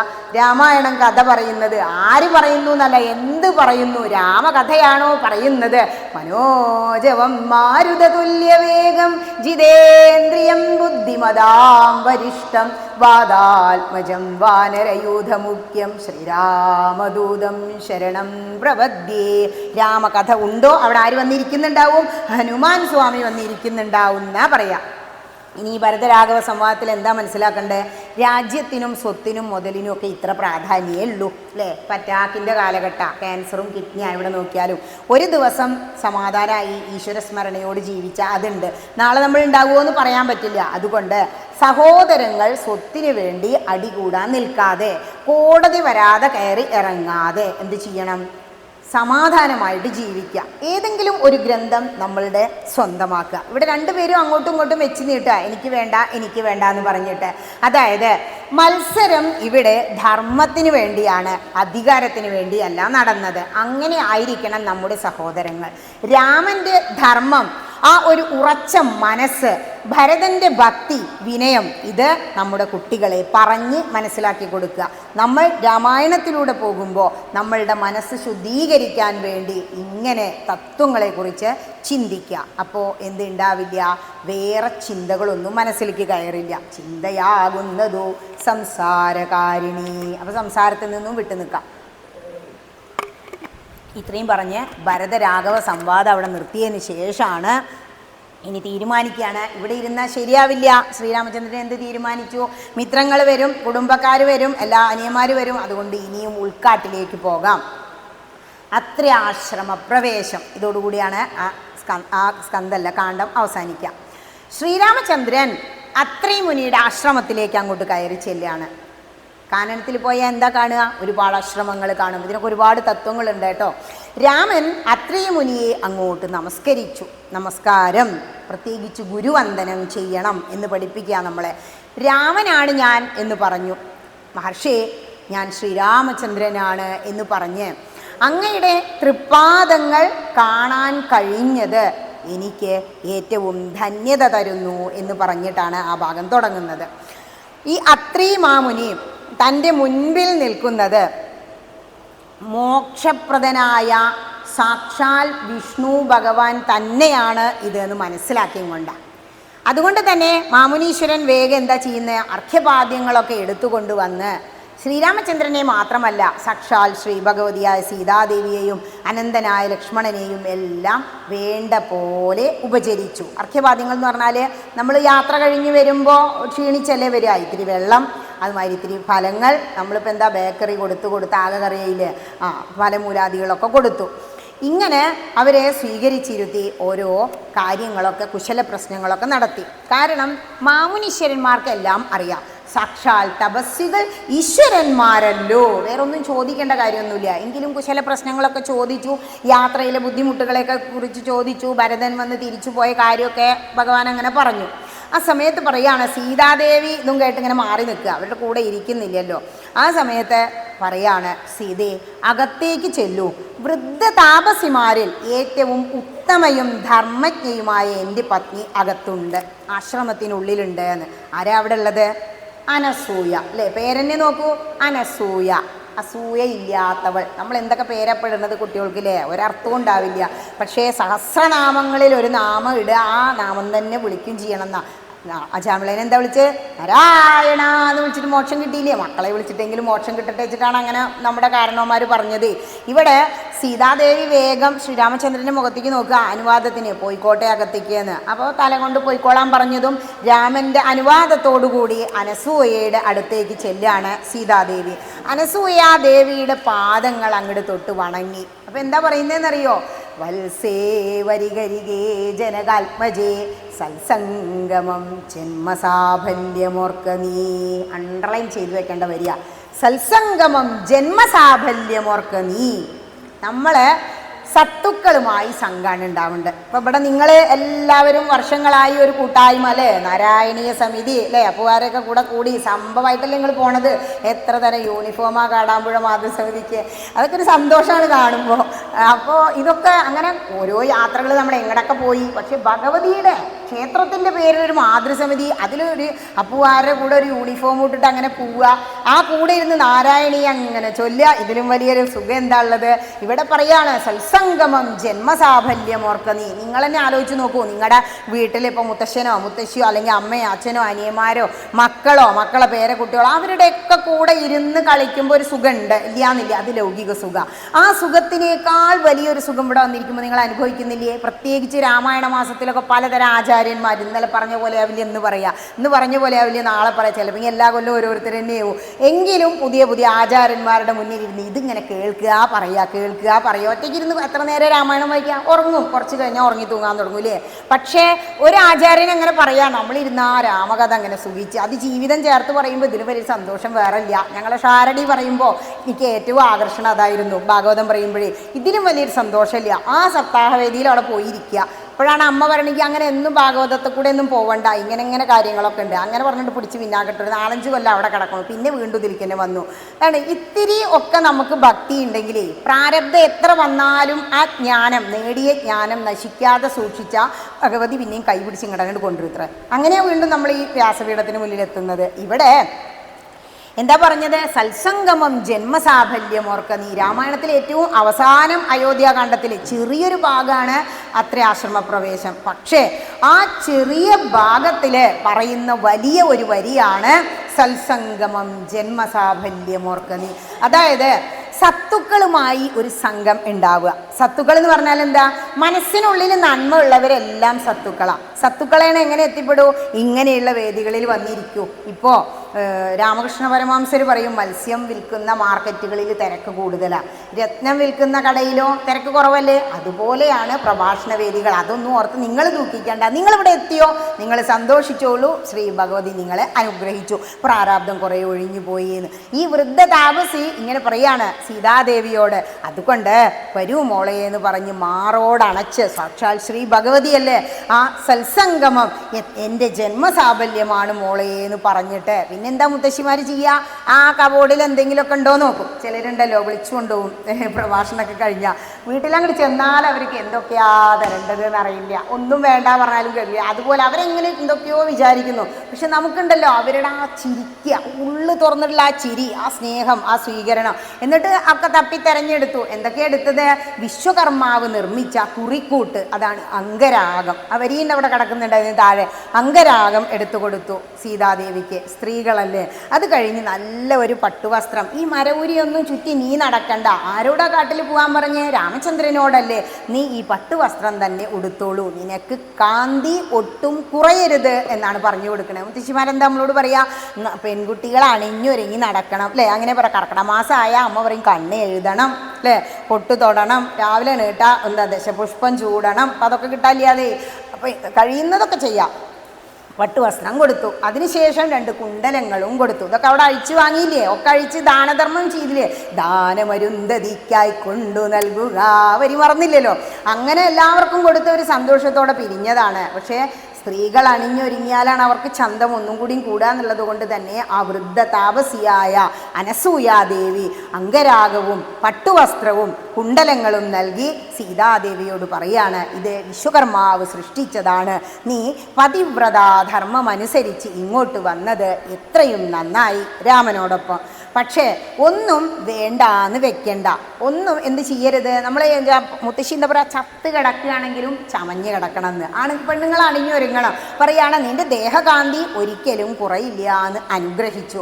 അതുപോലെ തന്നെ കുറച്ചു കാലം വനവാസമൊക്കെ കഴിഞ്ഞാൽ നീ രാജധാനിയിലേക്ക് തിരിച്ചുപോയി ദീർഘകാലം സുഖമായി വസിക്കണം എന്നും പറഞ്ഞു.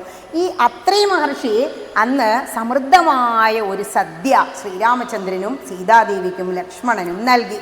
ഇങ്ങനെ പറഞ്ഞ് സാക്ഷാൽ നാരായണനാണ് അങ്ങ് എന്ന് എനിക്കറിയാമെന്നും ഭഗവാനോട് പറഞ്ഞു. സാക്ഷാൽ ശ്രീരാമചന്ദ്രൻ നാരായണൻ തിരുവടി വീട്ടിലേക്ക് ആശ്രമത്തിലേക്ക് വന്ന് അദ്ദേഹത്തെ മൃഷ്ടാന്ന ഭോജനം കൊടുത്ത് സ്വീകരിക്കാൻ കഴിയുക ആ മുനീശ്വരൻ്റെ ഭാഗ്യം ഒന്ന് ചിന്തിച്ചു നോക്കൂ. അതിഥി ദേവോ ഭവ, ആതിഥ്യമര്യാദ പാലിക്കാൻ കിട്ടുന്ന ഒരവസരവും മുടക്കരുത് എന്ന് പറയാം. പിന്നെ പറയാ നിന്റെ മായയാണ് ഈ സർവത്തിനും കാരണം എന്ന് എനിക്കറിയാം. അതുകൊണ്ടാണ് ഇന്ന് നീ ഇങ്ങനെ ഈ താപസവേഷത്തിൽ ഇവിടെ വന്ന് നിൽക്കുന്നത് എന്നും പറഞ്ഞ് അന്ന് രാത്രി അത്രി മഹർഷിയുടെ ആശ്രമത്തിൽ അവർ ഉറങ്ങുകയാണ്. അങ്ങനെ ഉമാദേവിയോട് കൈലാസനാഥൻ പറഞ്ഞ് കഥ അയോധ്യാകാന്ഡം സമാപിപ്പിച്ചു. ഇനി ഈ അത്രി മഹർഷിയുടെ ആശ്രമത്തിലേക്ക് പോയപ്പോഴുള്ള തത്വം എന്താ അതും കൂടിയും പറയാം. ഇതിപ്പോൾ ചെറിയൊരു ഭാഗമാണ്. വായിച്ചു പോകുമ്പോൾ ഒരു കാര്യം മാത്രമാണ് മനസ്സിൽ തങ്ങുക. എന്ത് തങ്ങും? സത്സംഗമം ജന്മസാഫല്യം ഓർക്ക നീ. എത്രയോ കാലത്തെ പുണ്യം, എത്രയോ ജന്മങ്ങളുടെ പുണ്യമാണത്ര ഒരു ക്ഷേത്രാന്തരീക്ഷത്തിൽ ഇങ്ങനെ വന്ന് ഒരു എന്താ നമ്മുടെ ഇതിൻ്റെ പേരിട്ടിരിക്കുന്നത്, നവരാത്രി മണ്ഡപം. നവരാത്രി മണ്ഡപത്തിൽ ഇങ്ങനെ പറയുന്നവനേക്കാൾ ഭക്തി കേൾക്കുന്നവനാണത്രേ. ഇതിനാ 2 ചെവി തന്ന് കൂടുതൽ കേൾക്കാനും കുറച്ച് പറയാനും. ഭഗവാനെ ഏറ്റവും ഇഷ്ടം ഹനുമാനെ പോലെ ശ്രദ്ധിച്ചിരിക്കുന്ന ഭക്തനെയാണ്. അത് വലിയൊരു ഭാഗ്യം തന്നെ. ഇവിടെ പറയാണ് 3 പേരാണ് അത്രി മഹർഷിയുടെ ആശ്രമത്തിലേക്ക് കയറി ചെന്നത്. ശരിക്ക് അവിടെ ഒരു വരിയും കൂടി വരുന്നുണ്ട് അടുത്ത ഭാഗത്തിൽ. ജീവാത്മാവും പരമാത്മാവുമാണ് ശ്രീരാമചന്ദ്രനും ലക്ഷ്മണനും. ലക്ഷ്മണൻ ജീവാത്മാവാ, എന്താ പറയുന്നത്? നീ മുന്നിൽ നടക്കണം, നടുവിൽ സീത പിറകെ ഞാൻ. ഭഗവാൻ പരമാത്മാവ്. ഇവർക്കിടയിൽ ഒരാളുണ്ട്, അതാണ് എന്ത്? യോഗമായ. മായ കൊണ്ടല്ലോ വിശ്വമുണ്ടെന്നു തോന്നിക്കുന്നു. ഈ മായാദേവി ഉള്ളത് കൊണ്ടാണ് ഇതൊക്കെ ശരിയാ അതന്നെ സുഖമെന്ന് നമുക്ക് തോന്നുന്നത്. ഇവിടെ ഈ ജീവാത്മാവും പരമാത്മാവും യോഗമായാദേവിയും കൂടി ഇങ്ങടെ കയറി ചെന്ന് അത്രിയുടെ ആശ്രമം, ഗുരുവിൻ്റെ ആശ്രമം. അത്രി മഹർഷിയാണ്. അത്രി എന്ന് പറഞ്ഞാൽ അത്രയും വലിയ ഒരു മഹർഷിയാണ്, താപസനാണ്. അതിനെക്കുറിച്ച് ഇനി പറയാം. ഗുരുവിൻ്റെ സന്നിധിയിലേക്ക് എത്തിച്ചേർന്നത് ഭഗവാന്റെ ആത്മീയ യാത്രയുടെ ഭാഗമായിട്ടാണ്. ഭഗവാന്റെ ആത്മീയ യാത്ര നമുക്ക് കൂടി ഒരു പാഠമാണ്. അതെന്താ? നമ്മളും പോകണമെന്നാണോ? പോകണം. നമ്മുടെ ഇവിടെ പലയിടത്തും പല ആശ്രമങ്ങളും ഇല്ലേ? എത്ര സ്ഥലത്ത് നമ്മൾ പോകാറുണ്ട്. അതിനെക്കുറിച്ചാണ് ഇനി പറയുന്നത്. ഇനി അത്രി മഹർഷി, പേര് തന്നെ എന്താ? അത്രി. മനോഹരമായ ഒരു അർത്ഥം ഇതിനുണ്ട്. ത്രി എന്ന് പറഞ്ഞാൽ എന്താ? ത്രീ എന്ന് സംസ്കൃതത്തിലും 3, ഇംഗ്ലീഷിലും 3 അല്ലേ? ത്രീ എന്ന് പറഞ്ഞാൽ 3. 3 ഒരു സംഖ്യ, ഭയങ്കര സംഖ്യയാണ്. നമ്മളുടെ വലിയൊരു സംഖ്യയാണ് ഹിന്ദുവിൻ്റെ 3 പ്രദക്ഷിണം വയ്ക്കാറില്ലേ? ഏത് അമ്പലത്തിൽ ചെന്നാലും 3 അല്ലേ? വ്യത്യാസം ഉണ്ടെന്ന് അറിഞ്ഞാലും അതിനെ തോന്നുള്ളൂ. അപ്പോൾ 3 എന്തുകൊണ്ട് നമ്മൾ പാലിക്കുന്നു? 3 എന്ന് പറഞ്ഞാൽ ത്രിഗുണങ്ങളെ കാണിക്കാം. ഇച്ഛാശക്തി, ജ്ഞാനശക്തി, ക്രിയാശക്തി സ്വരൂപിണി എന്നല്ലേ ലളിതാ സഹസ്രനാമത്തിൽ ചൊല്ലാറുള്ളത്. ത്രിഗുണങ്ങൾ, രജോ ഗുണം, തമോ ഗുണം, സത്വഗുണം, 3 ഗുണങ്ങളെ കാണിക്കുന്നു. മറ്റൊരു ത്രികാലങ്ങളുണ്ട്, ഭാവി, ഭൂതം, വർത്തമാനം. 3 അവസ്ഥകളുണ്ട് നമുക്ക്, ജാഗ്രത്, സ്വപ്നം, സുഷുപ്തി. അതുപോലെ തന്നെ ത്രികരണങ്ങളുണ്ട്. അതാണ് നമ്മളുടെ ജീവിതം രൂപപ്പെടുത്തുന്നത്. ത്രികരണങ്ങൾ എന്ന് പറഞ്ഞാൽ മനസ്സ്, വാക്ക്, കർമ്മം. ഇത് 3 വെച്ച് നമ്മുടെ മനസ്സ് പറയും ഇന്ന് അമ്പലത്തേക്ക് പോവുക. ഇവിടെ വരുമ്പോഴാണ് നല്ല വാക്കുകൾ ഇങ്ങനെ കേൾക്കുന്ന, അന്നൊന്ന് കയറി ഇരുന്ന് കളയാം അല്ലേ? തുടങ്ങുമ്പോൾ ഇങ്ങനെ ആയിരുന്നില്ലല്ലോ, അപ്പോൾ കുറച്ച് പേര് കയറി വന്നില്ലേ? പിന്നെയോ അതും കഴിഞ്ഞാലോ? മനസ്സും വാക്കും കഴിഞ്ഞാൽ കർമ്മം. അവിടെ ചെന്നിരുന്നാൽ നമ്മുടെ മനസ്സ് ഭഗവാനെക്കുറിച്ച് ചിന്തിക്കുന്നതാണ് ഏറ്റവും ശുദ്ധമായ പാവനമായ കർമ്മം. ഇതിനെയെല്ലാം, ഈ ത്രിഗുണങ്ങളെയും അതിജീവിച്ചവനാണ് ആര്? അത്രി മഹർഷി. എല്ലാ മഹർഷീശ്വരന്മാരും ഗുണാതീതനാണ്. ഈ ഗുണങ്ങളെക്കുറിച്ച് പറഞ്ഞില്ലേ? ഇപ്പം ത്രിഗുണങ്ങൾ, ഈ ഗുണങ്ങൾക്കെല്ലാം അതീതനായി നിലകൊള്ളുന്ന ഒരു ബ്രഹ്മജ്ഞാനിയാണ് ആര്? അത്രി മഹർഷി. അങ്ങനെ മനസ്സിലാക്കുക അത്രി മഹർഷിയുടെ പ്രത്യേകത. അതുകൊണ്ടാണ് എന്ത് പറയാൻ കഴിഞ്ഞത്? അങ്ങ് നാരായണനാന്നൊക്കെ എനിക്കറിയാം, പിന്നെ ഇതൊക്കെ യോഗമായ ദേവിയുടെ കളിയാണ് എന്ന് ഭഗവാന്റെ മുഖത്ത് നോക്കി പറയാൻ കഴിഞ്ഞത്. ഇനി ആശ്രമം, അത്രി കഴിഞ്ഞാൽ പിന്നെ ആശ്രമം, അത്രി ആശ്രമ പ്രവേശം. ആശ്രമം എന്ന് പറഞ്ഞാൽ എന്താ? നമ്മൾ ആഞ്ഞ് ശ്രമിക്കണം എന്നാണ് ആശ്രമം പറയണത്. ആശ്രമം ചെയ്താലേ കാടാമ്പുഴ ഇവിടെ എത്തിപ്പെടാൻ പറ്റുള്ളൂ. ശ്രമിക്കണം, അതാണ് ആശ്രമം ഒന്ന് പറയുന്നത്. രണ്ടാമത്, ഒരു ആശ്രമം എന്ന് പറഞ്ഞാൽ നമ്മുടെ വീട് പോലെ ഒരു കെട്ടിടം അല്ല എന്ന് മനസ്സിലാക്കുക. നമ്മുടെ വീട്ടിൽ പല സൗകര്യങ്ങളുണ്ട് അല്ലേ? പക്ഷെ ഒന്നും മാത്രമില്ല, എന്താ? സമാധാനം ഉണ്ടാവില്ല. മനഃശാന്തി കിട്ടുന്ന ഒരു ഇടം ആണ് ആശ്രമം. അപ്പോൾ വീടുകൾ ആശ്രമങ്ങളാക്കി മാറ്റണമെങ്കിൽ എന്ത് ചെയ്യണം? മനഃശാന്തി കിട്ടാനുള്ള കാര്യങ്ങൾ നമ്മളവിടെ ചെയ്തു വെക്കണം. എല്ലാം ചെയ്തു അല്ലേ? നമ്മൾ എന്ത് ചെയ്തു? TV വാങ്ങി, ഫ്രിഡ്ജ് വാങ്ങി, വലിയ കട്ടിൽ വാങ്ങി. മനഃശാന്തി കിട്ടിയോ? ഇല്ല. പൂജാമുറി ഉണ്ടോ? അതൊന്നും വേണ്ട, അതൊക്കെ ബുദ്ധിമുട്ടാണ് ഇപ്പോൾ അല്ലേ? ചിലരിനോട് പറയും ഒരു വിളക്ക് വെക്കാനൊരു ചെറിയ ഒരു പരിപാടി ചെയ്യാമായിരുന്നു കേട്ടോ പറഞ്ഞപ്പോൾ, അതൊക്കെ ബുദ്ധിമുട്ടാണ് ടീച്ചറെ, അത് പിന്നെ ശുദ്ധിയും വൃത്തിയും. ഈ ശുദ്ധിയും വൃത്തിയും പറഞ്ഞിട്ടാണ് ഹിന്ദു അരുത്. ഈ അരുത് എന്ന് ഹൈന്ദവൻ്റെ ഗ്രന്ഥത്തിൽ എവിടെയും കാണുന്നില്ല. പക്ഷേ ഇവിടെ എന്താ പറയണത്? അരുത് പറഞ്ഞ് ഇതൊന്നും ചെയ്യണ്ടെന്നാക്കി വെച്ചു. ഇവിടെ അത്രി മാമുനിയുടെ ആശ്രമത്തിൽ ശാന്തിയും സമാധാനവും ഉണ്ടായിരുന്നു. അപ്പം അതുവരെ അവർ യാത്ര ചെയ്യും പോലെയല്ല. ഒരു മുത്തശ്ശി വളരെയധികം നല്ല കാര്യങ്ങൾ മാറോടണച്ച് ആശ്ലേഷിച്ച് ആ സ്പർശസുഖം അത് വേറെ, ഹാർട്ട് ടു ഹാർട്ട് ടച്ച് നടക്കുത്രേ ഒന്ന് ചേർത്ത് പിടിക്കുമ്പോൾ. അതുകൊണ്ടാണ് അണച്ചാശ്ലേഷിക്കുന്നത്. അതൊക്കെ കഴിയുമ്പോൾ ഒരു ശാന്തി സമാധാനമായി മൃഷ്ടാന്ന ഭോജനം കൊടുത്ത് അവരെ ഉറക്കി. അതിനും ശേഷം ആശ്രമം എന്താണെന്ന് മനസ്സിലാക്കുമ്പോൾ ഇനിയിപ്പോൾ നമ്മുടെ വീട്ടിൽ ആശ്രമം പോലെയൊന്നും ആക്കാൻ സാധിക്കില്ല. എന്ത് ചെയ്യാം? നമ്മളുടെ ഉള്ളിലൊരാശ്രമം കേട്ട നമ്മുടെ ഹൃദയം ആശ്രമമായി മാറണം. എങ്ങനെയുള്ള ആശ്രമം? അത്രി മഹർഷിയുടെ ആശ്രമത്തിൽ എത്രത്തോളം ശാന്തിയും സമാധാനവും ഉണ്ടായിരുന്നോ അത്ര വലിയ ആശ്രമമാക്കി മാറ്റാം ഹൃദയത്തിന്. അതെങ്ങനെയാ സാധിക്കുക? നമ്മുടെ ഹൃദയത്തിലെ നമുക്ക് ഒരുപാട് ശത്രുക്കളുണ്ട് ഇത്രേ. എല്ലാവരും വിചാരം എന്താ, ശത്രു ആരാന്ന് ചോദിച്ചാലല്ലേ അപ്പുറത്തെ ഗോവിന്ദൻ ഇപ്പുറത്തെ നാരായണൻ സ്വന്തം ജ്യേഷ്ഠ എനിക്കൊക്കെ ശത്രുക്കളാ ആൾക്കാർ പറയും, ഓരോരുത്തർ പറയും അമ്മമാര്.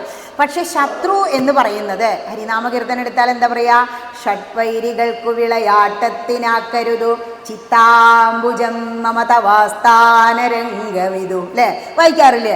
അപ്പൊ എന്താ മനസ്സിലാക്കേണ്ടത്, ഷഡ്വൈരികളാണ് നമ്മുടെ ശത്രുക്കൾ. ആരൊക്കെ ഈ ഷഡ്വൈരികൾ? ഒന്നുകൂടി ലളിതമായിട്ട് പറഞ്ഞാൽ കാമം, ക്രോധം, ലോഭം, മതം, മോഹം, മാത്സര്യം, ഇതൊക്കെ ശത്രുക്കളാണ്. എന്താ കാമം എന്ന് പറഞ്ഞാൽ ആഗ്രഹം. നമുക്കൊരു കാറില്ല, കാറ് വാങ്ങണം. അച്ഛനോട് എന്നും പറഞ്ഞുകൊണ്ടിരിക്കുക, അച്ഛൻ പാവം കൂലിപ്പണിക്ക് പോയിട്ട് കാശുമില്ല ഒന്നുമില്ല, ലോൺ എടുത്തിട്ടാണ് നടക്കുന്നത്. ആഗ്രഹം അവരുടെ സമാധാനം കളഞ്ഞില്ലേ കുട്ടിയുടെ. ഇനി ക്രോധം, ഒരു ചെറിയ കാര്യം വരുമ്പോഴേക്ക് ദേഷ്യം പിടിച്ചു അല്ലേ, ആകെ മെൻ്റൽ സ്റ്റേജൊക്കെ മാറി. ക്രോധം പാടില്ല എന്ന് പറയാം. ക്രോധം പരിത്യജിക്കേണം ബുധജനം, അല്ലേ, ഒരു വർഷം ലക്ഷ്മണോപദേശത്തിൽ നമ്മൾ പറഞ്ഞു. പിന്നെ മതം എന്താ വെച്ചാൽ അത് മതം ഉയർന്ന അവസ്ഥയാണ്, ഉന്മാദാണ് പറയണത്. മതം എന്ന് പറഞ്ഞാൽ മോഹം. മോഹം എന്ന് പറയുമ്പോൾ ആഗ്രഹം തന്നെ. ഒരു കാറ് കിട്ടി, ഇതാൾട്ടോ ആണ്, പോരാ, എന്ത് വേണം, വലുത് വേണം. കിട്ടിയതിൽ സംതൃപ്തി ഇല്ലാതെ വലുത് വേണം എന്ന ആഗ്രഹമാണ് മോഹം. മാത്സര്യം, മറ്റുള്ളവർ മത്സരിച്ചുകൊണ്ടിരിക്കുക. ഇങ്ങനെയുള്ള ശത്രുക്കളെ ഹൃദയത്തിൽ നിന്നാണ്ട് കളയുക. ഇവരെയൊക്കെ അടിച്ചമർത്തിയിട്ട് എന്ത് ചെയ്യണം, ഈശ്വര സ്മരണയുള്ള ഹൃദയമാക്കി മാറ്റിയാൽ എന്തായി, നമ്മളുടെ മനസ്സ് ആശ്രമമായി മാറി. ഹൃദയം ആശ്രമമായി മാറി, അല്ലേ? ഹൃദയമാണ് കോവിലെന്ന് പറയില്ലേ? ഇതാണ് ശരീരം കോവിലും ഉടമ്പ് കോവിലും മനസ്സ് കോവിലാണ്. ഇത് ക്ഷേത്രമാണ് എന്നാ പറയുക. ഒരു പ്രതിഷ്ഠ ഇവിടെ ഇരിക്കുന്നുണ്ട്, ക്ഷേത്രം ശരീരമാണ് എന്ന് പറയും. ഇവിടെ ശ്രീരാമൻ എന്തിനാണ് മുനിമാരെ ഇങ്ങനെ സന്ദർശിക്കുന്നത്? ഇനി ഈ അധ്യായങ്ങൾ കഴിഞ്ഞ് അടുത്തതിലേക്ക് കയറൂലോ. ഓരോ ഹെഡിങ് നോക്കൊണ്ടോ, ശരഭംഗ, മന്ദിരപ്രവേശം, അല്ലേ? ഓരോ മുനീശ്വരന്മാരെ ആശ്രമങ്ങളെ അങ്ങനെ സന്ദർശിച്ചാണ് ശ്രീരാമചന്ദ്രൻ പോവുക. ഭഗവാൻ എന്തിനാണ് ഇങ്ങനെ ഓരോ മുനിമാരെയും ഇങ്ങനെ സന്ദർശിക്കുന്നത്? അത് നമ്മൾ മനസ്സിലാക്കണം. ശരിക്കും ഒരു പരമാത്മാവിന് ഒരു ആശ്രമത്തിൽ ചെന്ന് മുനീശ്വരൻ്റെ ഉപദേശമൊന്നും ലഭിക്കേണ്ട ആവശ്യം ഇല്ല. ഭഗവാൻ എല്ലാം അറിയാം, പരബ്രഹ്മാണ്. പക്ഷേ എന്നിട്ടും എന്തിന് സന്ദർശിക്കുന്നു എന്ന് ചോദിച്ചാൽ നമ്മളെ പഠിപ്പിക്കാൻ, ഈ ലോകത്തെ പഠിപ്പിക്കാൻ. എന്താ നമ്മളെ പഠിപ്പിക്കുന്നത്? ജ്ഞാനികളെ നമ്മൾ ആദരിക്കണം. ചെയ്യാറുണ്ടോ, അല്ലേ? നമുക്ക് എന്താ ആചാര്യന്മാർ കയറി വരുമ്പോഴത്തെ ആ മുഖത്തെ ഒരു പ്രസാദം, സന്തോഷം, അത് തന്നെ ഏറ്റവും വലിയ ആദരവ്. മറ്റൊന്ന് സത്സംഗം ഉണ്ടാവണം. ഇതൊക്കെ കഴിഞ്ഞ കൊല്ലം കേട്ടതല്ലേ, ഇനിയിപ്പോൾ കൊല്ലം വേണ്ടാന്ന് വിചാരിക്കരുത്. ഇടയ്ക്കിടയ്ക്ക് കിട്ടേണ്ട ഒരു സാധനം, ഒരു ഔഷധമാണ് ഇത്രയും സത്സംഗം ഉണ്ടായിരിക്കണം. അത് തേടി നടക്കണം, എവിടെയാണോ ഉള്ളത് അവിടെ പോയി കേൾക്കണം എന്നാ. മറ്റൊന്ന് ഗുരുവിനെ വണങ്ങണം. ഗുരുവിനെ, ആചാര്യനെ കാണുമ്പോൾ മനസ്സാ എങ്കിലും ഒന്ന് നമസ്കരിച്ചാൽ അത് വലിയ കാര്യമായി. ജീവിതത്തിലുടനീളം നമ്മൾ എന്ത് ചെയ്യണം? ഇത് ചെയ്യണം എന്ന് ശ്രീരാമചന്ദ്രൻ നമ്മളെ പഠിപ്പിക്കുക. ശ്രീരാമചന്ദ്രൻ പരബ്രഹ്മസ്വരൂപിയ, ഉപദേശം വേണ്ട, എന്നിട്ടും ഇത് കാണിച്ചു തരാം. എവിടുന്ന സത്സംഗം കിട്ടിയേ? അനസൂയാദേവി സത്സംഗല്ലേ പറഞ്ഞു കൊടുത്തത്, അത്രി മഹർഷി സത്സംഗല്ലേ പറഞ്ഞു കൊടുത്തത്.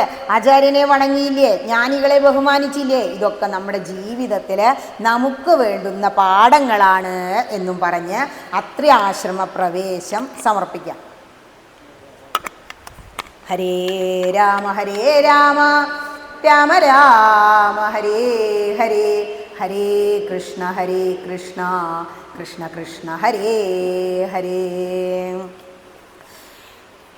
ഇനി അനസൂയ എന്താണ് നമ്മളെ പഠിപ്പിക്കുന്നത്? അസൂയ ഇല്ലാത്തവൾ. അതായത് നമ്മളുടെ മനസ്സിൽ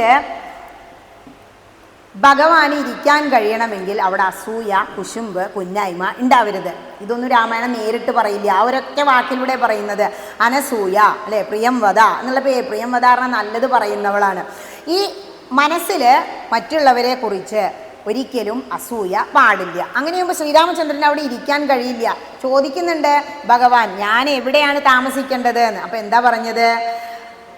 ഭക്തന്മാരുടെ മനസ്സിലാണ് അങ്ങ് താമസിക്കാമെന്ന് എനിക്കറിയാം, എങ്കിലും ഞാൻ പറഞ്ഞു തരാമെന്നൊരു മുനി പറയുന്നുണ്ട്. ഇവിടെ മറ്റൊരാളുടെ ഉയർച്ചയിൽ, നമ്മുടെ സാധാരണക്കാരോട് പറയാണ്, മറ്റൊരാളുടെ ഉയർച്ചയിൽ സന്തോഷിക്കുന്ന ഒരു ഹൃദയമാണ് ഭഗവാൻ ഏറ്റവും പ്രിയപ്പെട്ടതെന്ന് അനസൂയാദേവി കാണിക്കുകയാണ്. അതായത് സീതയ്ക്ക് ഉപദേശം കൊടുക്കുന്നുണ്ട്. എന്താ ഉപദേശം കൊടുത്തത്?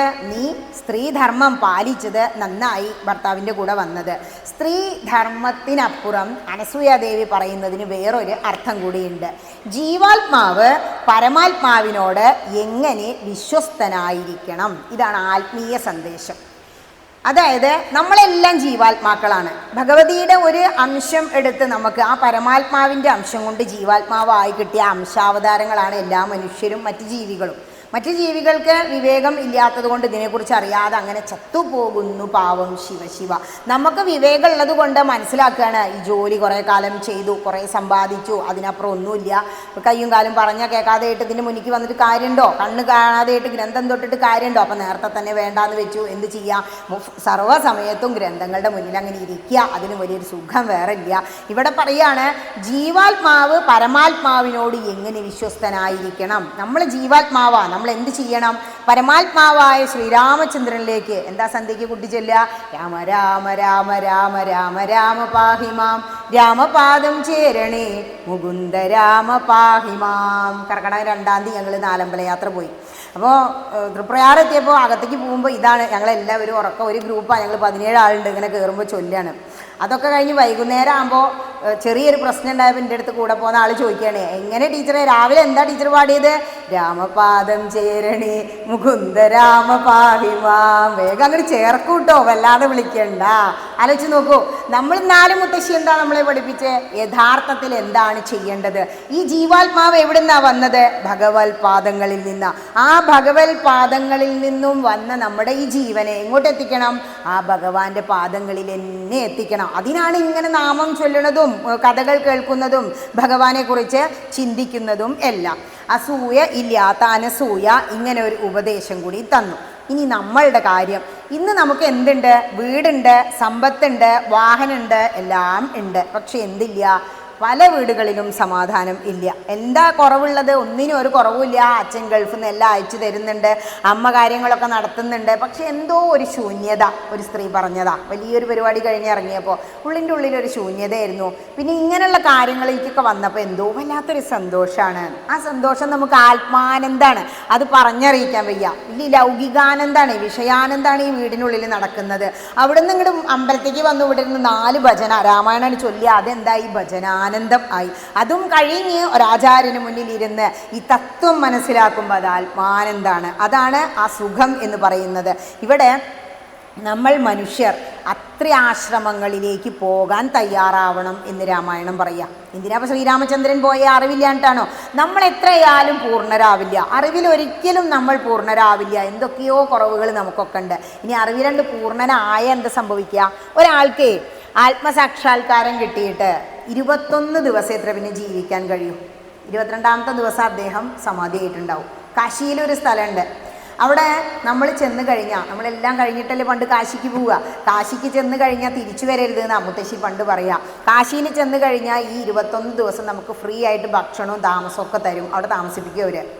21 ദിവസം കഴിഞ്ഞിട്ട് നമ്മൾ മരിച്ചില്ലെങ്കിൽ അവർ നമ്മളോട് പുറത്തേക്ക് പോയിക്കോളൂ എന്ന് പറയും. അങ്ങനെ കുറേ സന്യാസി വര്യന്മാർ അവിടെ ഇരിക്കുന്നുണ്ട്. സമയമായിട്ടില്ല, പക്ഷെ നമുക്ക് മടുത്തു, നമ്മൾ പോയി. അതാണ് സംഭവിക്കുന്നത്. ഈ ആത്മസാക്ഷാത്കാരം കിട്ടുന്നവരെ നമ്മൾ എന്ത് ചെയ്യുക, ഈശ്വരനെ വിളിച്ചുകൊണ്ടേയിരിക്കുക. നമുക്കറിയില്ല പൂർവ്വജന്മത്തിൽ എന്തെല്ലാം കർമ്മങ്ങൾ ചെയ്തിട്ട് അവിടെ വന്നിരിക്കുന്നതെന്ന്. ചില കാര്യങ്ങൾ അനുഭവിക്കുമ്പോൾ വളരെ വിഷമം തോന്നും, കണ്ണുനീരൊക്കെ വരും. പിന്നെ ഇങ്ങോട്ട് തിരിച്ച് ചിന്തിക്കാൻ നമുക്ക് ജ്ഞാനം ഭഗവതി പ്രദാനം ചെയ്യുമ്പോൾ തോന്നും, ശരിയാ ഞാൻ ഇതൊക്കെ അനുഭവിക്കേണ്ടവൾ തന്നെയാണ് അത് തോന്നും. ഇങ്ങനെ നമ്മൾ എന്ത് ചെയ്യണം, അത്ര ആശ്രമങ്ങളിലേക്ക് കയറി ചെല്ലാൻ നമ്മൾ സമയം കണ്ടെത്തണം. മഹാത്മാക്കളുടെ ഉപദേശം തേടണം. ആശ്രമങ്ങളിൽ ചെന്നാൽ പോരാ. അവിടെ ഇപ്പോൾ നമ്മളിപ്പോൾ ചിദാനന്ദപുരി സ്വാമിയുടെ ആശ്രമത്തിലൊക്കെ കയറി ചെന്നാൽ ആ സ്വാമിജി ക്ലാസ് ഇങ്ങനെ എടുക്കുന്നുണ്ടാവും. എന്തെല്ലാം പൊട്ടത്തരങ്ങളാണ് ഓരോരുത്തർ വിളിച്ച് ചോദിക്കാറില്ലേ. സ്വാമിജി നല്ല കണക്കിന് വഴക്കും പറയും. എന്നിട്ട് പറയും ചിന്തിക്കുക എന്ന് പറയും. നന്നായി ചിന്തിക്കണം നമ്മൾ, എന്നിട്ട് ചോദ്യം ചോദിക്കാവൂ. അതുപോലെ സത്സംഗങ്ങൾ, അവിടെ ഇടയ്ക്കിടയ്ക്ക് സത്സംഗങ്ങൾ ഉണ്ടാവുന്നുണ്ട്. വെരി നിയറസ്റ്റ് ആശ്രമം പറഞ്ഞു എന്നേ ഉള്ളൂ കേട്ടോ. ഇവിടെ അമൃതാനന്ദമയുടെ ആശ്രമത്തിലുണ്ടാവാറുണ്ട്. സത്സംഗങ്ങളിൽ പങ്കെടുക്കുക. കുറച്ച് സമയം രാവിലെ എഴുന്നേറ്റാലോ വൈകുന്നേരം ആ സരസ്വതി യാമത്തിൽ എഴുന്നേറ്റിരുന്നൊരു 21 ഗായത്രി അങ്ങോട്ട് ചൊല്ലുക. ആ സരസ്വതി നാടിയൊക്കെ അങ്ങോട്ട് തെളിഞ്ഞ് ബുദ്ധി തെളിഞ്ഞ് നിൽക്കുന്ന ഗായത്രി എന്ന് പറയുമ്പോൾ അത് ആചാര്യൻ്റെ ഉപദേശത്തിൽ നിന്ന് പഠിക്കണം എന്നാണ്. പക്ഷേ രാമായണം നമുക്കൊരു ഗായത്രി തന്നിട്ടുണ്ട്. എന്താണ്? ആ യുദ്ധം ജയിക്കാതെ നിൽക്കുന്ന സമയത്ത് ഒരു ആദിത്യ ഹൃദയം പറഞ്ഞു കൊടുത്തില്ലേ? ആദിത്യ ഹൃദയം ശരിക്ക് സാധാരണക്കാരൻ്റെ ഗായത്രിയാണ്. എന്താ സാധാരണക്കാരൻ്റെ ഗായത്രി പറഞ്ഞാൽ? നമുക്കിപ്പോൾ ഗുരുവിനെ ഒന്നും കിട്ടിയെന്ന് വരില്ല അല്ലേ? ആരൊക്കെയോ പറഞ്ഞു കേട്ടു, മുത്തശ്ശി വായിക്കുന്നു കേട്ടു, അമ്പലത്തിൽ വന്നപ്പോൾ ഒരു മാതൃസമിതിയിൽ കൂടി അങ്ങനെ പഠിച്ചു. അപ്പോൾ ഗുരു ഒന്നും ശരിയായിട്ടില്ല. ഗുരു ഇല്ലെങ്കിലും സാധാരണക്കാരന് ചൊല്ലാൻ പറ്റുന്ന ഗായത്രിയാണ് ആദിത്യ ഹൃദയം. ആദിത്യ ഹൃദയം ചൊല്ലിക്കഴിഞ്ഞാൽ കേസ് ജയിക്കും, വഴക്ക് തീരും, എല്ലാവിധ ഗുണങ്ങളും ഉണ്ടെന്ന് ആദിത്യ ഹൃദയം ചൊല്ലിക്കഴിഞ്ഞാൽ. മന്ത്രം തന്നെയാണത്. അതുകൊണ്ട് കുറച്ച് സമയം ധ്യാനിക്കുക, ജപം, രാമനാമം ചൊല്ലുക, ഗുരുസേവ ഉണ്ടായിരിക്കുക. ഇങ്ങനെയുള്ള കാര്യങ്ങളൊക്കെ ചെയ്താൽ എന്തായി? സമാധാനമായി. ഇതൊന്നും ഇല്ലാത്ത ഒരു ജീവിതം പുറമേ സമൃദ്ധമാണെന്ന് നമുക്ക് തോന്നും, എങ്കിലും എന്താ? ശൂന്യമാവും. അദ്ദേഹത്തിൻ്റെ മനസ്സ് ശൂന്യമായിരിക്കും എന്നാണ് പറയുന്നത്. ഇങ്ങനെ അത്രിയാശ്രമ പ്രവേശത്തിലെ തത്വങ്ങളും സമർപ്പിച്ചു. ഓരോ ഭാഗങ്ങൾ വായിക്കുമ്പോഴേ ആ ഭാഗം ഒരു മനുഷ്യൻ എന്ന നിലയിൽ എനിക്ക് എന്ത് തരുന്നു എന്ന് ചിന്തിക്കാം. ഇനി ഈ കാണ്ഡത്തിന് ശേഷം നേരെ പോകുന്നത് എങ്ങട്ടാ? ആരണ്യകാന്ഡം, മഹാരണ്യപ്രവേശം അല്ലേ? ഇങ്ങനെ ശ്രീരാമചന്ദ്രൻ തീരുമാനിച്ചു, ഇവിടെ ഒന്നും ഇരുന്നാൽ ശരിയാവില്ല, ഒന്നും കൂടി ഉള്ളിലേക്ക് പോട്ടെ. ശ്രീരാമചന്ദ്രൻ അത്രി മഹർഷിയുടെ ആശീർവാദത്തോടു കൂടി എങ്ങോട്ട് പോയി? ദണ്ഡകാരണ്യം. ദണ്ഡകാരണ്യം എന്ന് പറഞ്ഞാൽ ദണ്ഡിക്കണം, ഒരുപാട് ബുദ്ധിമുട്ടുള്ള കാടുകളാണ്, ഉൾക്കാടുകളാണ്. അങ്ങനെ ദണ്ഡകാരണ്യത്തിൽ അങ്ങോട്ട് പ്രവേശിച്ചു. ആ പ്രവേശിക്കാൻ പോകുമ്പോൾ മുനി യാത്രയാക്കാൻ കുറച്ച് ദൂരം ചെന്നു, അനുയാത്ര ചെയ്യാമെന്ന് പറയും. അത് കഴിഞ്ഞിട്ട് ഭഗവാൻ അങ്ങോട്ട് ആവശ്യപ്പെടുകയാണ്, കുറച്ച് ശിഷ്യന്മാരെ കൂടി ഞങ്ങളുടെ കൂടെ പറഞ്ഞയക്കണം. എന്താ ചോദിക്കുന്നത് നോക്കൂ. നേരുള്ള മാർഗം ഭവാനേവർക്കും കാട്ടിയിടുന്നിതാരുള്ളതഹോ തവ നേർവഴി കാട്ടിയിടുവാൻ. ഭഗവാൻ അങ്ങോട്ട് ചോദിച്ചു, അങ്ങയുടെ ഇത്തിരി ശിഷ്യഗണങ്ങളെ ഞങ്ങളുടെ കൂടെ വഴികാട്ടാൻ അയക്കുമോ എന്ന് ചോദിച്ചതാ. കാടല്ലേ? എന്താന്ന് വെച്ചാൽ എന്താണോ ജഗത്തിൽ ഒരു മനുഷ്യനായി വന്ന് ജനിച്ചാൽ നമ്മൾ ചെയ്യുന്നത്, ജഗതനുകാരികളെ പോലെ അദ്ദേഹവും ചെയ്തു എന്നാണ് പറയുന്നത്. പക്ഷേ അപ്പോൾ ആശ്രമത്തിലെ മുനീശ്വരൻ ചോദിക്കുകയാണ്, എല്ലാവർക്കും നേർവഴി കാട്ടുന്ന ശ്രീരാമചന്ദ്ര, അങ്ങേക്ക് ആരാണ് നേർവഴി കാട്ടാനുള്ളത്? ഏതായാലും ചോദിച്ചതല്ലേ, എൻ്റെ ശിഷ്യഗണങ്ങളെ ഞാൻ അയക്കാട്ടോ എന്ന് പറഞ്ഞ് കൂടെ അയച്ചു. ലോകനീതി അനുസരിച്ചിട്ട് എൻ്റെ ശിഷ്യരെല്ലാം വഴികാട്ടിത്തരും. അങ്ങ് സാക്ഷാൽ പരബ്രഹ്മമാണ്, അതിൻ്റെ ആവശ്യം ഒന്നും ഇല്ല. മുനി കുറച്ച് സമയം അനുയാത്ര ചെന്നു, തിരിച്ചു പോന്നു. കുറച്ചങ്ങോട്ട് പോയതും വലിയ ഒരു നദി കാണുക. ആ നദി കടക്കണം. അപ്പോൾ ഈ ശിഷ്യഗണങ്ങൾ ഉണ്ടെങ്കിലേ അതിന് കഴിയൂ. ഭഗവാൻ ഒന്നും കാണാതെ ഒന്നും ചോദിക്കൂല, പറയൂല. അതുകൊണ്ടാണ് ശ്രീരാമചന്ദ്രൻ എന്ത് പറഞ്ഞ് ശിഷ്യഗണങ്ങളെ അയക്കണം. ഇതിനു മുമ്പ് അവരെ ഗംഗ കടത്തിയില്ലേ? വലിയ ഒരു തോണി കൊണ്ടുവന്നു, 500 തോണി കൊണ്ടുവന്നിട്ട് ഭരതനെയൊക്കെ കടത്തിയില്ലേ? ഈ ഗംഗ കടത്തണമെങ്കിൽ ആര് വേണം? ഈ ശിഷ്യഗണങ്ങൾ വേണം. ഈ വലിയ എന്താ പറയുന്നത്, മഹാനദി കണ്ടു എന്നാ. ആ വലിയ ഒരു നദി കണ്ടപ്പോൾ എങ്ങനെ ഈ നദി കടക്കാം എന്ന് ചോദിച്ചപ്പോൾ പറയാ, തോണിയുണ്ട്, ഞങ്ങൾ കടത്തിത്തരാം എന്ന ശിഷ്യഗണങ്ങൾ പറഞ്ഞു. ഇങ്ങനെ ഞങ്ങൾക്ക് നല്ല പരിചയമാണ് ഈ തോണിയൊക്കെ തുഴഞ്ഞിട്ട്. ഇങ്ങനൊരു വാക്കവിടെ കൊടുക്കാൻ എന്താ കാരണം എന്നോ? ഗംഗയിൽ ചെല്ലുമ്പോഴാണ് ഗംഗയുടെ ആ ഒഴുക്കുണ്ടല്ലോ, നമ്മളെയും കൊണ്ട് കലുഷിതയായിട്ടാണ് ഗംഗ ഒഴുകുന്നത്. കൂലം കുത്തി ഒഴുകി വരികയാണ്. ഈ ഗംഗയും യമുനയും കൂടി ഇങ്ങോട്ട് ചേരും, ത്രിവേണി സംഗമം എന്ന് പറയും. ഈ ഗംഗയും യമുനയും കൂടി ചേരുമ്പോൾ യമുനയിൽ നല്ല തെളിഞ്ഞ വെള്ളം, കാളയൻ്റെ വിഷമൊന്നുമില്ല. പക്ഷേ ഗംഗയിൽ ചെളി വെള്ളം വരിക. ഇത് രണ്ടും ചേരുന്നത് നമുക്ക് ബോട്ടിൽ ഇങ്ങനെ കൊണ്ടുപോയിട്ട് ആ പയ്യന്മാർ ശരിക്ക് കാണിച്ചു തരും. ആ കലുഷിതയായി ഒഴുകുന്ന ഗംഗയിലെ പല ബോട്ടുകളും ഈ തോണികളും ഒക്കെ കാണാതെ ആവാറുണ്ട്. പക്ഷെ ഞങ്ങൾക്ക് നല്ല പ്രാവീണ്യം ഉണ്ട് അല്ലേ? സർക്കസിലെ കുട്ടികൾ കാണിക്കുന്ന കണ്ടിട്ടില്ലേ? ഏത് മരണക്കിണറിലും അവർ വീഴില്ല. അതുപോലെ ഗംഗ കടത്താൻ ഞങ്ങൾക്ക് പരിചയമുണ്ട്. അതുകൊണ്ട് നിങ്ങളെ ഞങ്ങൾ മറുകര എത്തിച്ചു തരാം എന്ന് പറഞ്ഞു. ശരി, മടക്കി നീ നിങ്ങളെല്ലാവരും മടങ്ങിപ്പോയിക്കോളൂ എന്ന് പറഞ്ഞതും അവർ അത്രി മാമുനിയുടെ അടുത്ത് ചെന്ന്, നമ്മളെന്താ പറയുക, കുട്ടികളൊക്കെ പറഞ്ഞാൽ അവർ തിരിച്ചു വന്നതുപോലും നമ്മൾ അറിഞ്ഞിട്ടുണ്ടാവില്ല. ഇവിടെ ഈ ശിഷ്യഗണങ്ങൾ അത്രി മഹർഷിയുടെ അടുത്ത് വന്നു. ഇവരൊക്കെ പറഞ്ഞു, ഇതേ ഇന്ന സ്ഥലത്തൊക്കെ എത്തിച്ചിട്ടുണ്ട് കേട്ടോ, സുഖമായിരുന്നു, തോണിയാത്രയ്ക്ക് അവർക്ക് പേടിയൊന്നും ഉണ്ടായില്ല എന്നൊക്കെ പറഞ്ഞ് ആശ്രമത്തിലെത്തി മുനിയെ വിവരങ്ങളെല്ലാം അങ്ങോട്ട് അറിയിച്ചു. ഘോരവനാണ്. ഘോരവനത്തിൽ 3 പേരും കൂടി അങ്ങോട്ട് പ്രവേശിച്ചു. ഘോരവനം എന്ന് പറയുമ്പോൾ അവിടെ എന്തെല്ലാം ഉണ്ടായിരിക്കും? ക്രൂര മൃഗങ്ങൾ ഉണ്ടായിരിക്കും ഇല്ലേ? മൃഗങ്ങളെ നമുക്കൊക്കെ പേടിയാണ്, പുലി, ആന, കരടി എന്ന് പറഞ്ഞിട്ട്. ഘോര സർപ്പങ്ങൾ ഉണ്ടായിരിക്കും, അങ്ങനെ തന്നെ രാമായണം എഴുതി വെച്ചിരിക്കണേ. പിന്നെയോ രാക്ഷസന്മാർ. ഇപ്പോൾ പോകുമ്പോൾ അതിനെ മാത്രം കാണാറില്ല അല്ലേ? ഇപ്പോൾ കുട്ടികളൊക്കെ റൈഡെന്നും പറഞ്ഞ് കാനനത്തേക്ക് പോകുന്നില്ലേ? ഈ പറഞ്ഞ 2 സാധനങ്ങളും അവിടെ ഉണ്ട്. സർപ്പങ്ങളും ഉണ്ട്, പിന്നെ ഘോര മൃഗങ്ങളും ഉണ്ട്. അപ്പോൾ ഇങ്ങനെയൊക്കെ കണ്ടപ്പോൾ, ഈ രാക്ഷസന്മാരെയൊക്കെ കണ്ടപ്പോൾ ഭഗവാൻ പറയാണ്, ലക്ഷ്മണ, ഒരു നല്ല വില്ല് ഊരിപ്പിടിച്ചോളൂ. ഭഗവാൻ പറയുന്ന ഓരോ കാര്യങ്ങളിലും ഓരോ തത്വമുണ്ട് കേട്ടോ. അപ്പം എന്തിനാ അത് പിടിക്കണേ? നമ്മളെ ഇതുവരെ പോന്നതുപോലെയല്ല. രക്ഷസാം പരിശകൾ 4 പുറം ഉണ്ട്, ഘോരമൃഗങ്ങളുണ്ട്, സർപ്പങ്ങളുണ്ട്. നമ്മളുടെ ഉത്തരവാദിത്തമാണ് എന്ത്? സീതയെ കാത്തുകൊള്ളുക എന്നുള്ളത്. അതുകൊണ്ട് സീതയെ സംരക്ഷിക്കാൻ വേണ്ടി മുന്നിൽ ലക്ഷ്മണ നീ നടന്നോളൂ, അതിന് പിറകിലായി സീതാദേവി നടക്കട്ടെ, അതിനും പിറകിലായിട്ട് ഞാൻ നടക്കാം, ഒരു വില്ല് ഊരി പിടിക്കും ചെയ്തോളൂ എന്ന് പറഞ്ഞു. ഇതിൽ നിന്ന് എന്താ മനസ്സിലാക്കണ്ടേ? നമ്മൾ മുന്നിൽ ഭഗവാൻ നടക്കുകയാണ് ശരിക്ക് വേണ്ടത് നമ്മളുടെ മനസ്സിൽ, അല്ലേ? ഭർത്താവ് മുന്നിൽ നടക്കണം എന്നല്ലേ പണ്ടേ മുതൽ പറയാം. പക്ഷേ ഇവിടെ ലക്ഷ്മണനാണ് മുന്നിൽ നടക്കുന്നത്. ലക്ഷ്മണനാണ് യഥാർത്ഥത്തിൽ ജീവാത്മാവ്. അതിന് പിറകിലായിട്ട് സീതാദേവിയുണ്ട്, മായയാണ് സീതാദേവി. പിറകിലായിട്ടോ ശ്രീരാമചന്ദ്രനുണ്ട്, പരമാത്മാവ. ജീവാത്മാ പരമാത്മാക്കൾക്കിടയിലായിട്ടാണ് മായ. നമ്മൾ ഈ മായ അങ്ങോട്ട് കടന്ന പരമാത്മാവിലെത്തി. നമ്മളെല്ലാവരും ഇപ്പോൾ ഈ ലൗകികത്തിൽ മുങ്ങിത്താഴുന്നത് മായ കൊണ്ടാണ്. ഈ മായ ആകുന്ന ഈ വൈതരണി ഉണ്ടല്ലോ, അതങ്ങോട്ട് കടന്ന നമ്മൾ പരബ്രഹ്മമായ ഭഗവാനിൽ അല്ലെങ്കിൽ ദുർഗയിൽ ചേർന്നു. അതിനു വേണ്ടി ഭഗവാനെ അനുഗ്രഹിക്കാനാണ് നമ്മൾ ഈ പിന്നാലെ നടക്കണത്, രാമരാമ എന്നും പറഞ്ഞിട്ട്. ഇനി നിങ്ങൾ പേടിക്കേണ്ട, ഇവിടെ ഒരു വരി കൊടുത്തിട്ടുണ്ട്, ജീവാത്മാ പരമാത്മാക്കൾക്കു മധ്യസ്ഥയാകും ദേവിയാ മഹാമായ ശക്തി എന്നതുപോലെ. ഇങ്ങനെ പ്രധാനപ്പെട്ടതൊക്കെ നിങ്ങൾ അണ്ടർലൈനൊക്കെ ഇട്ട് വെച്ചിട്ട് സാധാരണ രാമായണം വായിച്ചു പോകുമ്പോൾ അതൊന്ന് ഇരുത്തി അങ്ങോട്ട് വായിക്കുക. രാമായണത്തിൽ എല്ലാ വരികളും പ്രധാനമാണെങ്കിലും ഇങ്ങനെ ചില കാര്യങ്ങൾ ഭഗവാൻ നമ്മളോട് നേരിട്ട് ഇങ്ങോട്ട് തരുന്നുണ്ട്. ജീവാത്മാ, ആ ഭാഗത്തന്നെ മഹാരണ്യ പ്രവേശത്തിൽ ജീവാത്മാ പരമാത്മാക്കൾക്കു മധ്യസ്ഥയാകും ദേവിയാം മഹാമായാശക്തി എന്നതുപോലെ. അപ്പോൾ മഹാമായാശക്തിയാണ് നമ്മൾ ആദ്യം കാണേണ്ടത്. ഇവിടെ വന്നിട്ടാണ് പറയേണ്ടത്. എന്താ കാരണം? അമ്മേ, ഈ മായയിൽ എന്നെ മുക്കണ്ട, എന്ത് ചെയ്യണം? എനിക്ക് ആ ശ്രീരാമചന്ദ്രസ്വാമിയുടെ പാതാരവിന്ദങ്ങളിൽ ഒരു അഭയം തരണം, അതിനനുഗ്രഹിക്കണം. അപ്പം അതിനാര് കനിയണം? ഭഗവതി കനിഞ്ഞാ മാത്രമേ ഈ മായയിൽ നിന്നും കടന്ന് ആ വീടാകുന്ന ഗൃഹാന്തകൂപേ പതിതോ യഥാ പശു എങ്ങോട്ട് എത്താൻ കഴിയുള്ളൂ? ഈ സത്സംഗവേദിയിൽ എത്താൻ കഴിയൂ. എന്നിട്ട് പറയാണ് സീതാദേവിയോട്, ഭയക്കണ്ട, ഞങ്ങൾ മുന്നിലും പിറകിലും ആയിട്ട് നടക്കുന്നുണ്ട് എന്ന്. അങ്ങനെ നടന്ന് അവർ എവിടെ എത്തി? ഒരു തടാകം കണ്ടു. ആ തടാകം കണ്ടപ്പോൾ അതിൽ വിവിധ പുഷ്പങ്ങളുണ്ട്. ആ പുഷ്പങ്ങളൊക്കെ ഇങ്ങനെ വിരിഞ്ഞു നിൽക്കുമ്പോൾ നല്ല ഭംഗി, നല്ല തെളിഞ്ഞ വെള്ളമാണ്. അപ്പോൾ തടാകത്തിലേക്ക് അങ്ങോട്ട് ഇറങ്ങി. ഗജേന്ദ്രൻ ഇറങ്ങിയിട്ട് എന്താണ്ടായേ? ഇവിടെ അതൊന്നും ഉണ്ടായില്ല കേട്ടോ.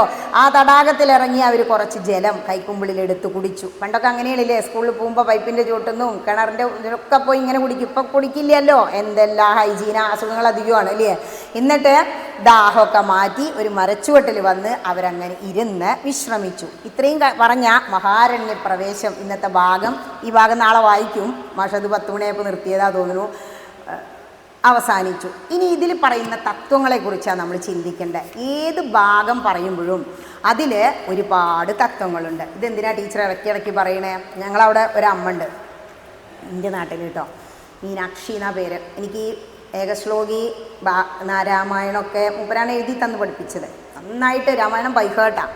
പക്ഷെ പല കാര്യങ്ങളിലും രാമായണം ഒരിക്കലും അവരിലൂടെയോ അല്ലെങ്കിൽ അവർ രാമായണത്തിലൂടെയോ പോയിട്ടില്ല എനിക്ക് തോന്നിയിരുന്നു, പല പെരുമാറ്റത്തിലും സംസാരത്തിലും.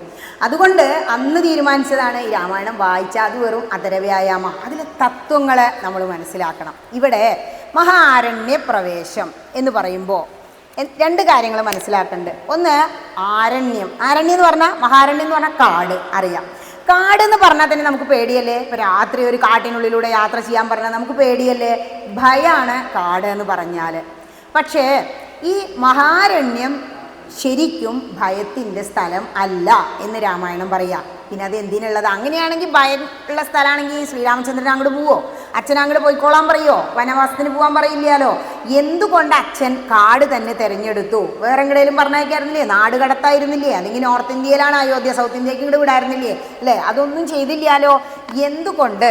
അത് നമ്മളൊന്ന് ഇരുത്തി ചിന്തിക്കാം. അതായത് നമ്മളുടെ ആത്മാവിനെ കണ്ടെത്തണം. ഭഗവാൻ എന്താ? ആത്മാരാമനാ. ആത്മാരാമൻ എന്ന് പറഞ്ഞാൽ എന്താ? ആത്മാവിൽ ആനന്ദം കണ്ടെത്തുന്നവനാണ് ആത്മാരാമൻ. വേറൊന്നും വേണ്ട. സന്തോഷം മുഴുവനും എവിടെ ഇരിക്കണേ അറിയോ? ഇതിൻ്റെ ഉള്ളിലാണ്. പക്ഷെ നമ്മളെന്താ മനസ്സിലാക്കിയാണ്, എപ്പോഴും ഇങ്ങനെ പുറത്തേക്കൊന്ന് പോവുക അല്ലേ, മറ്റുള്ളവരെ കാണുക, അതൊക്കെയാണ് ഒരു സന്തോഷം. വിനോദയാത്ര പോവുക, തീർത്ഥയാത്ര പോകുമ്പോൾ ഒരു സന്തോഷം വേറെ കേട്ടോ അല്ലേ. ബച്ചനെയൊക്കെ അങ്ങനെ അടിച്ച് എന്താ സുഖം. ഇവിടെ പറയാണ് ആത്മാവിനെ കണ്ടെത്താനുള്ള വിദ്യാലയമാണ് ആരണ്യം. കാട് എന്ന് പറഞ്ഞാൽ എന്താ, നമ്മളുടെ ആത്മാവിനെ കണ്ടെത്താനുള്ള അരണ്യം. ഇനി നോക്കിക്കോളൂ, 4 ആശ്രമം പാലിക്കണം എന്നാണ് നമ്മളുടെ ഗ്രന്ഥങ്ങൾ പറയുന്നത്. ആദ്യം ബ്രഹ്മചര്യം, കുട്ടിയാകുമ്പോൾ പഠനകാലം, ഗൃഹസ്ഥാശ്രമം, വാനപ്രസ്ഥം, സന്യാസം. ഗൃഹസ്ഥാശ്രമം എന്ന് പറഞ്ഞാൽ ലൗകികത്തിൽ മുങ്ങി മതിയായിട്ടുണ്ടാവില്ലേ, മക്കളുടെ പരാതി, ഭാര്യയുടെ പരാതി, ഭർത്താവിൻ്റെ പരാതി, അമ്മയുടെ പരാതിയില്ലേ, അമ്മയ്ക്ക് കുഴമ്പ് മറന്നിട്ടുണ്ടാവും വൈകുന്നേരം എല്ലാം കഴിഞ്ഞപ്പോൾ, അമ്മയുടെ പരാതി, ആകെ പരാതിയും പുരാതി. എത്ര നേരം നമ്മൾ ചിരിക്കുന്ന വീട്ടിൻ്റെ ഉള്ളിൽ, വളരെ കുറച്ചാണ് അല്ലേ. അങ്ങനെ ചിന്തിച്ച് മനസ്സിലാക്കുക. ഈ ജീവിതമാകുന്ന ഈ കാട്ടിൽ വാനപ്രസ്ഥത്തേക്കാണ് കയറുകയാണ്. എവിടെ? ഗൃഹസ്ഥാശ്രമം കഴിഞ്ഞിട്ട് പണ്ട് വാനപ്രസ്ഥത്തിന് പോകും. രാജാവാണെങ്കിലും തന്നെ ക്ഷത്രിയൻ മകനെ അഭിഷേകം ചെയ്തിട്ട് നേരെ കാട്ടിലേക്കാണ് പോവുക. ഈ കാട്ടിലേക്ക് പോകാൻ എന്താ കാരണം എന്ന് ചോദിച്ചാൽ, ആത്മാവിനെ കണ്ടെത്താനുള്ള വിദ്യാലയമാണ് ആരണ്യം അല്ലെങ്കിൽ കാട് എന്നുള്ളത് കൊണ്ടാണ്. വെറുതെ അല്ല ഹൈന്ദവൻ്റെ ഗ്രന്ഥം വാനപ്രസ്ഥം എഴുതി വെച്ചത്. ഇപ്പോൾ വാനപ്രസ്ഥം കാടൊന്നുമില്ല, ഇതന്നെ നിങ്ങളെ വാനപ്രസ്ഥം. സുഖമില്ല, ഒരു ശല്യമില്ല അല്ലേ, പേരക്കുട്ടി കരയണമില്ല, മകൾ വിളിക്കണമില്ല, ഫോണ് കരയണമില്ല, ടി വിയുടെ ശബ്ദമില്ല, പാട്ട് മക്കളങ്ങനെ വന്ന് വെച്ചാൽ എന്താ അല്ലേ, ഒരു ശല്യമില്ല, സുഖമായിട്ട് കാടാമ്പുഴ അമ്മയുടെ മുന്നിലുള്ള വാനപ്രസ്ഥത്തിലാണ് ഇപ്പോൾ നിങ്ങൾ. ഇനി ആത്മാവിനെ കണ്ടെത്തണം, അതിനുവേണ്ടി കുറേ ആചാര്യന്മാരും ഗ്രന്ഥങ്ങളും, അതിനുവേണ്ടി ഭഗവതി ഓരോരുത്തരും നിങ്ങളുടെ മുന്നിലേക്ക് എത്തിച്ചു തരും. ഇവിടെ ആദ്യം രാമൻ എവിടെയായിരുന്നു? അയോധ്യയിലായിരുന്നു.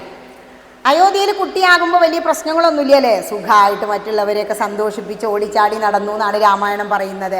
പക്ഷേ ഈ 2ാമത്തെ അധ്യായം അയോധ്യാകാന്ഡത്തിൽ എത്തുമ്പോൾ രാമൻ വനത്തിലെത്തി അല്ലേ.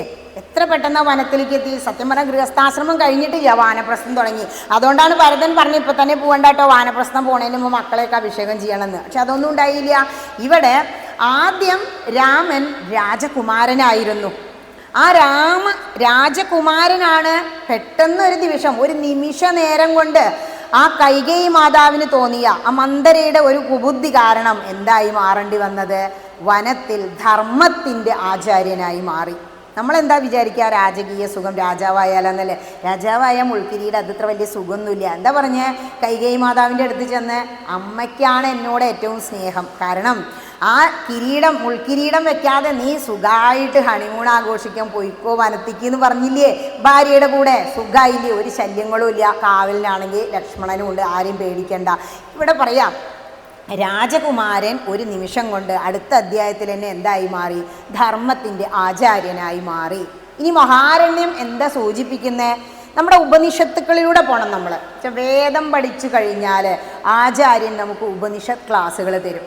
ഈ ഉപനിഷത്ത് വചനങ്ങൾ ലോകം മുഴുവൻ, രാമകൃഷ്ണ പരമഹംസരെ ഈ ഉപനിഷത്ത് വചനങ്ങളൊക്കെ ഒരു ചെറിയൊരു വിളക്കേ കൊളുത്തി വെച്ചുള്ളൂ. സ്വാമി വിവേകാനന്ദൻ എന്ന ചുണക്കുട്ടി, പരമഹംസരുടെ ഏറ്റവും നല്ല ശിഷ്യൻ, ആ വിളക്കുന്ന് ഒരു പന്തം, ഒരു ചൂട്ടും കൂടി കത്തിച്ചു. അതാണ് എന്ത്? ഉപനിഷത്ത് വചനങ്ങൾ. ആ പന്തം തച്ച് തെറിപ്പിച്ച് ലോകം മുഴുവൻ എത്തിച്ച ആചാര്യനാണ് സ്വാമി വിവേകാനന്ദൻ. ഇവിടെ ഈ ഉപനിഷത്ത് വചനങ്ങൾ എന്താ പറയുന്നത് എന്നറിയോ? മനുഷ്യ ഹൃദയം യഥാർത്ഥത്തിൽ ആരണ്യമാണ്. വേറെ എങ്ങോട്ടും പോകേണ്ട രാമകഥ തിരഞ്ഞിട്ട്. മഹാരണ്യ പ്രവേശം എന്ന് പറഞ്ഞാൽ ആരാ? നമ്മൾ നമ്മുടെ ഉള്ളിലേക്ക് തന്നെ വരിക. നമ്മുടെ ഹൃദയമാണ് എന്ത്? ആരണ്യം അല്ലെങ്കിൽ യഥാർത്ഥത്തിൽ കാട്. അതെങ്ങനെയാ? നമ്മുടെ ഹൃദയത്തിനുള്ളിൽ ഒരുപാട് വന്യമൃഗങ്ങളുണ്ട്. നമ്മൾ മറ്റുള്ളവരെടുത്താൽ നമ്മുടെ സുഖം എന്ന് വിചാരിക്കണ്ടല്ലോ. ഇവിടെയാണ് കുറേ മൃഗങ്ങളുള്ളത്. പുറത്തേക്ക് ഇങ്ങനെ എത്തി നോക്കുക അല്ലേ. ഫോണ് വാങ്ങിയല്ലേ, എന്താ അപ്പോൾ പിന്നെ കുശുമ്പായി വിളിച്ചിട്ട് പറയണം, അങ്ങനെയൊക്കെ തന്നെയാണ്, അല്ലെങ്കിലും ഇപ്പോൾ ഒന്നും പറയില്ല, പറഞ്ഞാൽ കുശുമ്പ് കയറുന്നിച്ചിട്ട് പറയാതിരിക്കുന്നതാണ്. അപ്പോൾ വന്യമൃഗങ്ങളാണ് ആ പുറത്തേക്ക് നോക്കുന്നത്. സന്തോഷിക്കുക, മറ്റുള്ള ഒരുവൻ്റെ ഉയർച്ചയിൽ, നേട്ടങ്ങളിൽ അയാൾക്ക് നല്ലത് വരുമ്പോൾ അത് കണ്ട് സന്തോഷിക്കുക. അതാണ് ഇത്ര ഭഗവാൻ ചെയ്യുക. അപ്പോൾ നന്നായി, സന്തോഷമായി, അങ്ങനെ പറയുന്ന ഒരുപാട് വ്യക്തികളുണ്ട്. ഇവിടെ വന്യമൃഗങ്ങൾ ഉള്ളിലുണ്ട്. അതാരൊക്കെയാ? കാമം, ക്രോധം, ലോഭം, മതം, മോഹം, മാത്സര്യം. ഇതിനു മുമ്പ് പറഞ്ഞല്ലോ. ഹൃദയത്തിന് ഈ പറയുന്ന മൃഗങ്ങളെ ഭരിക്കാൻ സമ്മതിക്കാതിരിക്കുക. നമ്മളാകുന്ന രാമന്മാർ എന്ത് ചെയ്യുക? വനത്തിൽ പ്രവേശിക്കുക. അതിന് വേണ്ടിയിട്ട് എന്ത് ചെയ്യുക? അത് തന്നെ വാനപ്രസ്ഥം. നമ്മളൊക്കെ എന്ത് ചെയ്തു? കുറേ കാലം ജീവിച്ചു അല്ലേ? ഇപ്പം എത്ര വർഷമായി എന്ന് ആലോചിച്ച് നോക്കൂ. 10-15 വർഷം പഠനം 15 അല്ല, ഇപ്പോൾ 20-25 ആയാലും പഠനം കഴിയണില്ല. അത് കഴിഞ്ഞിട്ട് പിന്നെ എന്ത് ചെയ്യും? ജോലി. ഈ ജോലി ഇത് ആലോചിച്ച് നോക്കൂ. എൻ്റെ മോളെപ്പോഴും പറഞ്ഞ കാര്യമാണ്, നമ്മളാവണം നമ്മളെ ബോസ്, അതാണ് സുഖം. അത് ബിസിനസ്സുകാർക്കേ പറ്റൂ. അതിനുകൊണ്ട് തലവേദന അല്ലേ? ബിസിനസ്സിൽ തളർച്ചകളും തകർച്ചകളും ഒക്കെ സംഭവിക്കുക. ഇവിടെ നമ്മളോട് പറയാണ്, നമ്മളാകുന്ന രാമന്മാർ വനത്തിൽ പ്രവേശിക്കുക. അപ്പോൾ റിട്ടയർമെൻറ്റ് എന്ന് പറഞ്ഞ് കഴിഞ്ഞാലും ചിലരെന്ത് ചെയ്യും? വീണ്ടും എക്സ്ട്രാ ഡ്യൂട്ടിയും ഒക്കെ ചെയ്യാൻ പോകുന്നു. അതിനൊന്നും മെനക്കെടണ്ട. പ്രകൃതി തന്നെ പറയുകയാണ്, നീ ടയേർഡായി, ഇനി എന്ത് ചെയ്തോ? ഗ്രന്ഥങ്ങൾ പൊന്തിച്ച് വന്നോ. ഇനി കൂടെ നാടുപുറവും അയൽവാസികളൊക്കെ, നമ്മളെ കാടാമ്പുഴ എത്ര ഹിന്ദു ഭവനങ്ങളുണ്ടല്ലേ, എല്ലാവരെയും പറഞ്ഞ് വിളിച്ച് കൂട്ടി കൊണ്ടുവരിക. എന്നിട്ട് പറയുക, നമ്മളും ഒരു വാനപ്രസ്ഥം തുടങ്ങുകയാണ്. എന്ത് വാനപ്രസ്ഥമാണ്? ഈ വനം നമ്മളുടെ കാടാമ്പുഴ ദുർഗ അല്ലേ, ഇവിടെ കാടായിരുന്നു എന്നാണ് പറയുന്നത്. അവിടെ വന്നിട്ട് എന്ത് ചെയ്യണം? ആത്മീയ യാത്ര തുടങ്ങണം. ആത്മയാത്ര എന്ന് പറയുമ്പോൾ എന്താ? സർവശത്രുക്കളെയും നമ്മൾ ജയിച്ചു, മനസ്സിലെ കാമക്രോധങ്ങളെയൊക്കെ, നമ്മുടെ ഉള്ളിലെ ശത്രുക്കളെ. എന്നിട്ട് ഒരു ആത്മീയ യാത്ര തുടങ്ങിക്കഴിഞ്ഞാൽ ഭഗവാൻ ആത്മീയ യാത്രയുടെ പ്രതീകമാണെങ്കിൽ, ആത്മാരാമനാണെങ്കിൽ, ആത്മാവിൽ തന്നെ ആനന്ദിക്കുന്നവനാണെങ്കിൽ നമ്മളും ഭഗവാനായി തന്നെ മാറുക. അതിന് ഭഗവാന്റെ ഒരനുഗ്രഹം കിട്ടുക. അതിനെന്ത് വേണം? സുഖം വിടണം. വീട്ടിൽ അത്ര സുഖം ഇപ്പോൾ ഇവിടെ ഉണ്ടോ? വീട്ടിൽ എനിക്ക് എ സി ഉണ്ട് ടീച്ചറെ അല്ലേ, ഇവിടെ വലിയ ഫാനിട്ട് നമുക്ക് എ സി ആയി. ചിലർ പറയും, ഞങ്ങളെ കാശി യാത്രയ്ക്ക് പോയപ്പോഴേ വൈകുന്നേരം ഇങ്ങോട്ട് വന്നാൽ കറണ്ടില്ലെങ്കിൽ ഇവർക്കൊക്കെ ആകെ പ്രശ്നമാണ്. കുറച്ച് സായിപ്പന്മാരും ഉണ്ടായിരുന്നു, നോർത്ത് ഇന്ത്യയിലെ കുറച്ച് ഡോക്ടർമാരൊക്കെ ഉണ്ട്. അവർക്ക് വൈകുന്നേരമായി അവർ കടന്നിങ്ങനെ ഓടുക, വൈഫൈ കണക്ഷൻ കിട്ടാഞ്ഞിട്ട്. നമുക്കൊരു പ്രശ്നമില്ല, കാരണം നമ്മൾ ഒരു സൗകര്യം ഇല്ലാത്തവിടുന്ന് ചെല്ലുകൊണ്ട് എന്തില്ലേലും കുഴപ്പമില്ല. സുഖം വിട്ടാലേ ഉള്ളൂ സത്യം ലഭിക്കുക. ഇവിടെ ശ്രീരാമചന്ദ്രൻ സുഖം വിട്ടു, സത്യത്തിലൂടെ യാത്ര ചെയ്തു, അച്ഛൻ്റെ വാക്ക് സത്യമാക്കി. ഭരതൻ സുഖം വിട്ടു, രാജധാനി വേണ്ടാന്ന് വെച്ചു, സത്യം പാലിക്കാൻ തീരുമാനിച്ചു. എന്താ പറഞ്ഞ ഏട്ടനോട്? സത്യമായും ഞാൻ ഈ പാദുകങ്ങൾ വെച്ച് പൂജിച്ച് രാജ്യം ഭരിക്കും, രാജകിരീടം ഞാൻ അണിയില്ല, അത് സത്യമാക്കി. അതുകൊണ്ട് സുഖം ത്യജിക്കുക, ത്യാഗത്തെക്കുറിച്ച് രാമായണം പഠിപ്പിക്കുക. സുഖങ്ങൾ ത്യജിക്കാൻ പഠിച്ചാൽ നിങ്ങൾ എന്തായി മാറും? സത്യത്തിലേക്ക്. സത്യം എന്ന് പറഞ്ഞാൽ എന്താ? അതും രാമായണം പറയുന്നുണ്ട്. സത്യമെന്നാൽ എന്നെ കാട്ടുന്ന വസ്തു തന്നെ. സത്യത്തിലൂടെയാണ് ഭഗവാനെ നമുക്ക് കാണാൻ കഴിയൂ. സുഖം വിട്ടു എന്ന് പറഞ്ഞാൽ അയോധ്യ വിട്ടു ശ്രീരാമചന്ദ്രൻ, അധികാരവും വിട്ടു. നമ്മളോട് പറഞ്ഞാലോ, കുറച്ച് ദിവസം കഴിയട്ടെ അച്ചാലേ, ഒരാഴ്ചയെങ്കിലും ഞാൻ അഭിഷേകം ചെയ്ത് ഭരിക്കട്ടെ, നമ്മളെ പോലുള്ള ആൾക്കാർ ചിന്തിക്കുന്നതാ. ഭഗവാൻ എത്ര ചിരിച്ചുകൊണ്ടാ ശരി അച്ഛാ എന്ന് പറഞ്ഞു പോകുന്നത്. അമ്മയ്ക്കായിരുന്നു സങ്കടം കുട്ടി പോവാന്ന് കേട്ടപ്പോൾ. ഭഗവാനൊരു സങ്കടം ഉണ്ടായില്ല, ചിരിച്ചുകൊണ്ട് തന്നെ. ഇത് പറയാനാണോ അച്ഛൻ ഇത്രയും ഭയന്നത്? എന്തിനാ അച്ഛൻ ഇത്ര തളർന്നു വീണത്? അച്ഛൻ്റെ ഇച്ഛ എന്താന്ന് വെച്ചാൽ അത് എന്നോടൊന്ന് പറഞ്ഞാൽ പോരേ എന്നാ ഭഗവാൻ ചോദിച്ച്. ഇനി ആരണ്യം എന്ന് പറഞ്ഞാൽ തന്നെ ത്യാഗം ആണെന്ന് മനസ്സിലാക്കുക. ആത്മാന്വേഷണത്തിൻ്റെ പ്രതീകമാണ് ഓരോ കാനനങ്ങളും. അങ്ങനെയാണെങ്കിൽ സീതയോ? സീത ഭക്തിയുടെ പ്രതീകം. ലക്ഷ്മണൻ സേവ, ഗുരുഭക്തി. ആരവിടെ ഗുരു? ശ്രീരാമചന്ദ്രൻ. ഈ സേവയും ഗുരുഭക്തിയും നമുക്ക് ഉണ്ടാവണം. പപ്പു ആരെന്ന് പറഞ്ഞാൽ നിങ്ങൾക്ക് ഗുരുതുല്യനല്ലേ, മാഷ് ഗുരുതുല്യനല്ലേ, ഭാഗവതം പറഞ്ഞു തരുന്നവനല്ലേ. ആ ഗുരുവിനോട് ഭയഭക്തി ബഹുമാനങ്ങൾ നമുക്ക് ഉണ്ടാവണം, വന്ദിക്കണം. അതുപോലെ തന്നെ സീതാദേവിയെ പോലെ ഭക്തി ഉള്ളിൽ അങ്ങനെ നിറഞ്ഞൊഴുകണം. ഈ ഭക്തിയും സേവയും ഗുരുഭക്തിയും ഉണ്ടെങ്കിൽ, കൂടെ ഉണ്ടെങ്കിൽ മഹാരണ്യത്തിൽ യാതൊരുവിധ ഭയവും ഉണ്ടാവില്ല. അങ്ങനെയാണെങ്കിൽ നമ്മുടെ ജീവിതത്തിലെ മഹാരണ്യം എന്താ? നമ്മുടെ ജീവിതത്തിൽ അതൊന്നുമില്ല ടീച്ചറെ, ഞങ്ങളുടെ വീട്ടിൽ സുഖ, സിറ്റിയിലാണ് നമ്മുടെ വീട്. അങ്ങനെയല്ല, നമ്മുടെ വീട്ടിൽ നമ്മളറിയാതെ കുറേ മഹാരണ്യങ്ങൾ വന്ന് കടന്നു കയറി പോകുന്നുണ്ട്. നോക്കിക്കോളൂ, നിങ്ങളുടെ ജീവിതം ഒന്ന് അങ്ങോട്ട് ചിന്തിച്ചോളൂ. ഒരു 10 വർഷം മുമ്പ് ഇവിടെ വന്നിങ്ങനെ ഇരിക്കാൻ കഴിഞ്ഞോ? കഴിയാത്തവരുണ്ടാവും. കുറച്ച് വർഷങ്ങളായിട്ട് തുടങ്ങിയവരുണ്ടാവും, കുറേ കാലങ്ങളായിട്ട് ചെയ്യുന്നവരുണ്ടാവും. നമ്മളെല്ലാം ജീവിതത്തിലെ മഹാരണ്യം താണ്ടി പോന്നവരാണ്. അങ്ങനെയുള്ളവരെ ഇവിടെ ഇരിക്കൂ. അതായത് നമ്മളൊന്ന് മുതിർന്നാൽ നമുക്ക് ആ മഹാരണ്യം എന്താണെന്ന് മനസ്സിലാവും. ഇപ്പം രാമൻ ബാലകാണ്ഡത്തിൽ എന്തെങ്കിലും വിഷമങ്ങൾ അറിഞ്ഞോ? അയോധ്യാകാണ്ഡത്തിൽ എത്തിയപ്പോഴേക്ക് വനവാസത്തിൽ പോയില്ലേ? അതുപോലെ തന്നെ നമ്മളൊക്കെ മുതിർന്ന് കഴിയുമ്പോൾ ഈ ആരണ്യത്തിൽ പ്രവേശിക്കും. നമ്മുടെ ജീവിതത്തിലെ കാട് എന്താ? സാമ്പത്തിക പ്രശ്നങ്ങൾ. പലർക്കും പല ബുദ്ധിമുട്ടുകളുണ്ട്. കാടാമ്പുഴയ്ക്കൊക്കെ വരണമെന്നുണ്ട്, ബസ് ചാർജ് നാളെ എടുക്കാണ്ടാവില്ല എന്ന് വിചാരിക്കുന്ന സ്ത്രീകളുണ്ട്. എനിക്കറിയാം, സ്റ്റാറ്റസ് കണ്ടു വിളിക്കുന്നതാ. അവരോട് എന്തേ പറയാളൂ, ഒരു ജീപ്പേ അങ്ങോട്ട് ചെയ്തു തരാം. ജീപ്പേ ഒന്നും ഇല്ല കുട്ടിയെ, പിന്നെ നമുക്ക് ഒരു നിവൃത്തിയില്ലല്ലോ. പിന്നെ രണ്ടാമത് കുടുംബ പ്രശ്നങ്ങൾ. ഇപ്പം സമ്പത്തൊക്കെ ഇഷ്ടം പോലെ ഉണ്ട്, പക്ഷെ എന്ത്? പ്രാരബ്ധം. വരണമെന്ന് ആഗ്രഹിച്ച ഒരു ചേച്ചി വിളിച്ചിട്ട് അതാ പറഞ്ഞ്, അമ്മ വീണ് കൈ ഒടിഞ്ഞിരിക്കുകയാണ്, അങ്ങനെ വീട് പൂട്ടി പോരാൻ പറ്റില്ല. കുടുംബ പ്രാരാബ്ദങ്ങൾ. ഇത് കേട്ടിട്ട് അവർ വിളിക്കും, ടീച്ചർ ഇന്നല്ലേ പറഞ്ഞ് ചോദിക്കും. ഇനി ഏകാന്തത. ഇനിയിപ്പോൾ എല്ലാ സൗകര്യങ്ങളും ഉണ്ടെങ്കിൽ പാലക്കാടിലെ അമ്മ ഉണ്ട്, ലക്ഷ്മി പിള്ളൈ, രാമായണം എനിക്ക് വലിയൊരു രാമായണം തന്നു കഴിഞ്ഞ തവണ ചെന്നപ്പോൾ, ഞാൻ പല്ലശേന പ്രഭാഷണത്തിന് മുമ്പോ. എന്താ പറഞ്ഞറിയോ, ഇത് ശരിക്കും ഉപയോഗിക്കത്താനാണ്, എനിക്കിതിൻ്റെ ആവശ്യമില്ല. കാരണം വരിക്ക് വരി എല്ലാ അർത്ഥങ്ങളും അതിൽ എഴുതിയിട്ടുണ്ട്. ഇത്രയും വലിയൊരു ബുക്ക്.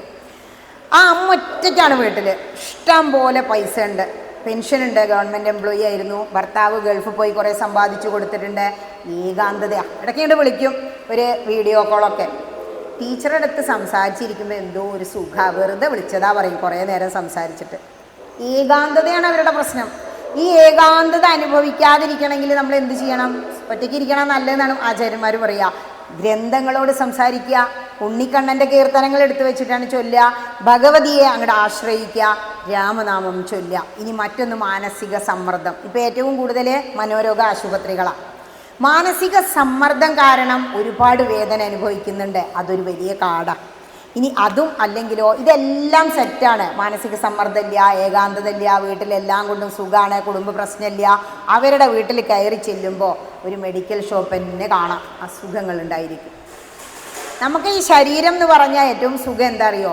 വേദനയില്ലാത്തൊരു ശരീരമാണ് അത്ര ഈ ലോകത്തിലെ ഏറ്റവും വലിയ സുഖം. നമ്മുടെയൊക്കെ വിചാരം എന്താ? കുറേ സമ്പത്തും സൗകര്യങ്ങളും ഒക്കെ കണക്കാ, അതൊക്കെ കുറച്ച് സമയം കഴിഞ്ഞാൽ കറണ്ട് പോയാൽ നിലയ്ക്കുന്ന സുഖ സൗകര്യങ്ങളല്ലേ നമുക്കുള്ളൂ, ഇല്ലേ? കറണ്ട് 4 ദിവസം ഇല്ലെങ്കിലത്തെ അവസ്ഥ ചിന്തിച്ചു നോക്കൂ. വെള്ളം കോരാൻ തൊട്ടി പോലും ഉണ്ടാവില്ല നമുക്ക്, സത്യമല്ലേ? അപ്പോൾ അതൊക്കെ നമ്മളെ വേറൊന്ന് നിയന്ത്രിക്കുന്നതാ. പക്ഷേ ഉള്ളിൻ്റെ ഉള്ളിൽ ശരീരത്തിന് നല്ല സുഖമാണ്, ഉള്ളിൻ്റെ ഉള്ളിൽ രാമനാമവും ഉണ്ട്. ഭഗവാനെ അങ്ങനെ കീർത്തിക്കുക. ഇപ്പോൾ വൈകുന്നേരം ആകുമ്പോൾ അങ്ങോട്ട് ഇരുന്നിട്ട് ഒരു കീർത്തനം ഭഗവതിയോടാണ് ചൊല്ലണത്. കുറേ കാലമായിട്ട് വിളിക്കണു, മനസാ വാചാ കർമ്മണാ നിരന്തരം നിന്നെ സ്മരിക്കുന്നു, എന്നിട്ടുമെന്നോടു കനിവു കാട്ടാൻ അമാന്തമെന്തേ പൊന്നമ്മേ. ഇത് ചെറുതാവുമ്പോൾ ഞങ്ങളുടെ അക്കരലീനെ കൊണ്ടുവന്ന് പഠിപ്പിച്ച പാട്ടാണ്. അന്നിക്ക് ഇതിൻ്റെ അർത്ഥമൊന്നും ശരിക്കും മനസ്സിലായിരുന്നില്ല, പാട്ട് പാടുക എന്നുള്ളത്. പക്ഷെ പിന്നെ മനസ്സിലാവും കുറേ കഴിയുമ്പോൾ. എന്തിനാണ് അമാന്തം? ഭഗവതിയിലേക്ക് അങ്ങോട്ട് ചേർക്കാൻ, ഈശ്വരീയമായ കാര്യങ്ങൾ ചെയ്യാൻ. അതുകൊണ്ട് ധർമ്മം കൈവിടാതെ നമ്മൾ മുന്നോട്ട് ജീവിതമാകുന്ന മഹാരണ്യത്തിലൂടെ പോകണം. അപ്പോൾ എന്തുണ്ടാവില്ല? വിജയം ഉറപ്പാവും ചെയ്യും, വിഷമങ്ങൾ ഉണ്ടാവും ചെയ്യില്ല. അപ്പോൾ സാധാരണക്കാരൻ്റെ മഹാരണ്യ പ്രവേശം എന്താ മനസ്സിലായില്ലേ? കുട്ടിയാകുമ്പോൾ സുഖമാണ്, പഠിക്കാൻ പോണ കാലമൊക്കെ അച്ഛനോടും അമ്മോടും ചോദിച്ചാൽ മതി. പിന്നീടാണ് കുടുംബ പ്രാരാബ്ദങ്ങൾ. വാനപ്രസ്ഥത്തിലായാലും അമ്പലത്തിലേക്ക് വരാൻ പറ്റായ അതെല്ലാം തീർക്കാൻ ആർക്കേ സാധിക്കൂ? ശ്രീരാമചന്ദ്രസ്വാമിക്ക് മാത്രമേ സാധിക്കൂ. ഇനി ധർമ്മം കൈവിടാതെ അങ്ങനെ മുന്നോട്ട് പോകണമെന്ന് പറഞ്ഞു. നമ്മുടെ ജീവിതം ആരണ്യം ഒഴിവാക്കാൻ പറ്റുമോ? അങ്ങനെ ഇരിക്കുമ്പോൾ ചിന്തിക്കണം, ജീവിതത്തിലെ ഈ പറഞ്ഞ ആരണ്യങ്ങളെ ഒഴിവാക്കാൻ പറ്റുമോ? പറ്റും. അതെങ്ങനെയാണ് ടീച്ചർ? ഏകാന്തത ഒഴിവാക്കുക, മാനസിക സമ്മർദ്ദം ഒഴിവാക്കുക, അസുഖങ്ങളെ ഒഴിവാക്കുക, രാമനാമസ്മരണ. ഹനുമാൻ സ്വാമി എന്താ പറഞ്ഞത്? ഈ ഭൂമിയും ആകാശചന്ദ്രന്മാരും സൂര്യനും ഉള്ളിടത്തോളം കാലം രാമനാമം ചൊല്ലാൻ അനുവദിക്കണം, എനിക്ക് മോക്ഷം പോലും വേണ്ട. അതുകൊണ്ട് നമ്മളുടെ ജീവിതമാകുന്ന ആരണ്യത്തിൽ നമുക്ക് രാമനാമ സ്മരണ നിലനിർത്താം. അങ്ങനെയാണെങ്കിൽ കാടുകളെല്ലാം ആശ്രമങ്ങളായി മാറും. യാതൊരുവിധ പ്രതിസന്ധിയും നമ്മുടെ ജീവിതത്തിൽ ഉണ്ടാവില്ല. പ്രതിസന്ധി എന്ന് പറയുമ്പോൾ നമ്മൾ വിചാരിക്കും, അയ്യോ എനിക്ക് എന്തെല്ലാം ബുദ്ധിമുട്ടുകളാണ് വിചാരിച്ച് നമ്മളതിനെ ശപിക്കും, അല്ലേ? പലരും പറയും പറ്റിയില്ല, എന്താ ചെയ്യുക? പക്ഷേ അതിനെ ശപിക്കണ്ട എന്ന് പറയുക, അത് നമുക്ക് കിട്ടുന്ന ശാപമൊന്നുമല്ല. ആത്മാവിനെ ശുദ്ധീകരിക്കാനുള്ള തപസ്സാണ് എല്ലാ പ്രതിസന്ധികളും. ഒരു പക്ഷേ നിങ്ങളുടെയൊക്കെ ജീവിതത്തിൽ പലപ്പോഴായി പല കൈപ്പേറിയ അനുഭവങ്ങൾ ഉണ്ടായപ്പോഴാവും നിങ്ങൾ ഈ ഗ്രന്ഥം തുറന്നത്, ഈ കാടാമ്പുഴ മാതൃസമിതിയിൽ ചേർന്നത്, ഭഗവത് സന്നിധിയിലേക്ക് എത്തിപ്പെട്ടത്, അല്ലേ? മനസ്സിന് ഇത്തിരി ശാന്തി. അമ്പലത്തിൽ പോയാൽ എന്താ നല്ല ശാന്തി സമാധാനം അല്ലേ? വീട്ടിലങ്ങനെയാണോ? ആകെ കൂടെ ടെൻഷൻ അല്ലേ? രാത്രിയായ അമ്മയ്ക്ക് പ്രശ്നമാണ്, വെള്ളത്തിലിട്ടില്ല കിടന്നു, അല്ലേ? രാവിലേക്ക് പ്രശ്നമായി. രാവിലെ ആയാലോ അയ്യോ കുട്ടികൾ പോകുമ്പോഴേക്ക് ബ്രേക്ക്ഫാസ്റ്റ്. എപ്പോഴും എന്താ ഒരു എൻജിനീയറുടെ ബുദ്ധിയേക്കാൾ ഷാർപ്പായിട്ടാണ് അമ്മമാരുടെ ബുദ്ധി പ്രവർത്തിക്കുന്നത്. പക്ഷേ ഒരു ശാന്തമായ അന്തരീക്ഷത്തിൽ ക്ഷേത്രത്തിൽ അങ്ങോട്ട് വന്ന് നിന്ന് രണ്ട് കൈയും കൂപ്പി തൊഴുമ്പോൾ ഒരു ചിന്തയും വേറെ ഇല്ലല്ലോ. ആ ഭഗവതിയുടെ തിരുരൂപം ആ ഉടലങ്ങോട്ട് കണ്ട് കണ്ണിലൂടെ ആവാഹിച്ച് കണ്ണടച്ച് ഉള്ളിലങ്ങനെ നിറച്ച് തൊഴുമ്പോൾ ആ നിറമാല ചാർത്തിയിരിക്കുന്ന രൂപം വേറെ ഒരു വിഷമങ്ങളും നമ്മുടെ മനസ്സിലില്ല. അപ്പോൾ എല്ലാ പ്രതിസന്ധികളും എന്താണ് ജീവിതത്തിൽ? നമ്മുടെ ജീവിതത്തിൽ മനസ്സിന് ആത്മാവിനെ ശുദ്ധീകരിക്കാനുള്ള തപസ്സാണ് എന്ന് മനസ്സിലാക്കുക. ഇനി അവസാനമായിട്ട്, എന്തെല്ലാം സുഖങ്ങൾ നിങ്ങൾ കൈവിട്ടാലും ധർമ്മം വിടരുത് എന്ന് ഈ 3 ഭാഗം നമ്മളെ പഠിപ്പിക്കുക. അപ്പോൾ ധർമ്മത്തിൽ ഉറച്ചു നിൽക്കുന്നില്ലെങ്കിൽ, ഭരതരാഘവ സംവാദം കഴിഞ്ഞപ്പോഴേക്കും ഒരു മനുഷ്യനാണെങ്കിൽ എന്ത് ചെയ്യും? ഞാൻ വരാം, ഈ കരയണ്ട പറഞ്ഞ് കൂടെ പോയില്ലാലോ. ധർമ്മത്തിൽ ഉറച്ചു നിൽക്കുക. സുഖം നഷ്ടപ്പെട്ടാലും എന്തെല്ലാം പ്രതിസന്ധികൾ നമുക്ക് വന്നാലും ഭഗവാനെ മറക്കാതിരിക്കുക. പിന്നെയോ ഈശ്വര സാന്നിധ്യം അനുഭവമാക്കി മാറ്റുക. അതിനുള്ള അവസരങ്ങളാണ് ഓരോ ആത്മീയ പ്രഭാഷണങ്ങളും. മഹാഭാരതം എന്താ പറയുന്നത്? ധർമ്മോ രക്ഷതി രക്ഷിത. ധർമ്മത്തെ സംരക്ഷിക്കുന്നവനെ ധർമ്മം രക്ഷിക്കും. ഇത്രയും കാര്യങ്ങളാണ് ഇന്നത്തെ ഭാഗത്തിൽ നിങ്ങളോട് പറയണം എന്ന് ഞാൻ വിചാരിച്ചത്. ഇനി പറഞ്ഞതിൽ എന്തെങ്കിലും സംശയമുണ്ടോ? രാമകഥ വർഷങ്ങളായി കേൾക്കണോ? സംശയങ്ങളൊന്നും ഇല്ല. പക്ഷേ ഇത്രയും പറഞ്ഞതിൻ്റെ ഒരു കൺക്ലൂഷൻ പറയാം. കുറേ കാലമായി രാമകഥ കേൾക്കുന്നു, ഇവിടെ വന്നിരിക്കുന്നു, പ്രസാദമൂട്ട് കഴിക്കുന്നു, തിരിച്ചു പോകുന്നു. ഇതിന് എന്നാ അപ്പോൾ അവസാനം? അല്ലേ? മരണം അപ്പോഴാണ് അവസാനം. മരണത്തെ ചിരിച്ചുകൊണ്ട് നേരിടാൻ ഉള്ള ഒരു പ്രിപ്പറേഷനാണ് ഇപ്പോൾ നമ്മൾ ചെയ്തുകൊണ്ടിരിക്കുന്നത്. കാരണം ജനനം കിട്ടിയ എല്ലാ ജീവജാലങ്ങൾക്കും എന്തുണ്ട്? മരണം ഉണ്ട്. പക്ഷേ ജീവിതത്തിലെ ഏറ്റവും വലിയ ഒരു ആശ്ചര്യം എന്ന് പറയുന്നത് മഹാഭാരതം പറയുന്നത്, മരണം കണ്ട് പോയി ആ ബോഡി ദഹിപ്പിച്ച് കഴിഞ്ഞാൽ വന്ന് കുളിച്ചാൽ മനുഷ്യനത് മറക്കുക. എനിക്കും ഒരു മരണം ഉണ്ട്, നാളെ ഞാനും ഇങ്ങനെ കിടക്കണമെന്ന് നമ്മൾ ചിന്തിക്കുന്നില്ല. അതിനെക്കുറിച്ച് വളരെയധികം ചിന്തിക്കുന്നവരെന്ത് ചെയ്യും? ജീവിതത്തിൽ വീണ് കിട്ടുന്ന ഓരോ നിമിഷങ്ങളും ഭഗവാനോട് അങ്ങനെ അടുത്തടുത്ത് നിൽക്കാൻ ഉപയോഗിക്കും. ഭഗവാനോട് എങ്ങനെ അടുത്ത് നിൽക്കുക? ഇപ്പോൾ പണ്ട് ഇനി അതിന് പോകുമ്പോൾ എന്നോട് ഒരു അമ്മ പറഞ്ഞു, എനിക്ക് വായിക്കാൻ അറിയില്ല, ഗ്രന്ഥങ്ങളൊന്നും ഇല്ല, വീട്ടിൽ വല്ലാത്തൊരവസ്ഥയാണ് ടീച്ചറെ, എപ്പോൾ നോക്കിയാലും ഞാൻ ശിശുപാലന മരോളുടെ കുട്ടിയുണ്ട്, കുറേ വർഷങ്ങളായി, അതുകൊണ്ട് എന്താ ചെയ്യുക എന്ന് ചോദിച്ചു. അപ്പോൾ ഞാൻ പറഞ്ഞത് എന്താണെന്നറിയോ? നിങ്ങൾ സന്ധ്യയ്ക്ക് രാമനാമം ചൊല്ലിയാൽ മതി. നിങ്ങൾ വിഷ്ണു സഹസ്രനാമം സമർപ്പിക്കുമ്പോൾ എന്താ അതിൽ ചൊല്ലാറുള്ളത്? ശ്രീരാമ രാമ രാമേതി രമേ രാമേ മനോരമേ സഹസ്രനാമ തത്തുല്യം രാമനാമവരാനനേ ശ്രീ രാമനാമവരാനന ഓം നമ ഇതേ എന്ന് സമർപ്പിക്കാറില്ലേ? രാമനാമം അത്രയും സവിശേഷമാണ്. അതുകൊണ്ട് എന്ത് ചെയ്യണം? സർവ്വസമയത്തും രാമ എന്ന് ജപിക്കുക. ഞാൻ പറഞ്ഞില്ലേ തുടക്കത്തിൽ, രാമനാമത്തിനേക്കാൾ വലുതായിട്ട് ഒന്നും ഈ ലോകത്തിലില്ല. എന്നിട്ടേ കൃഷ്ണൻ പോലും ഉള്ളൂ.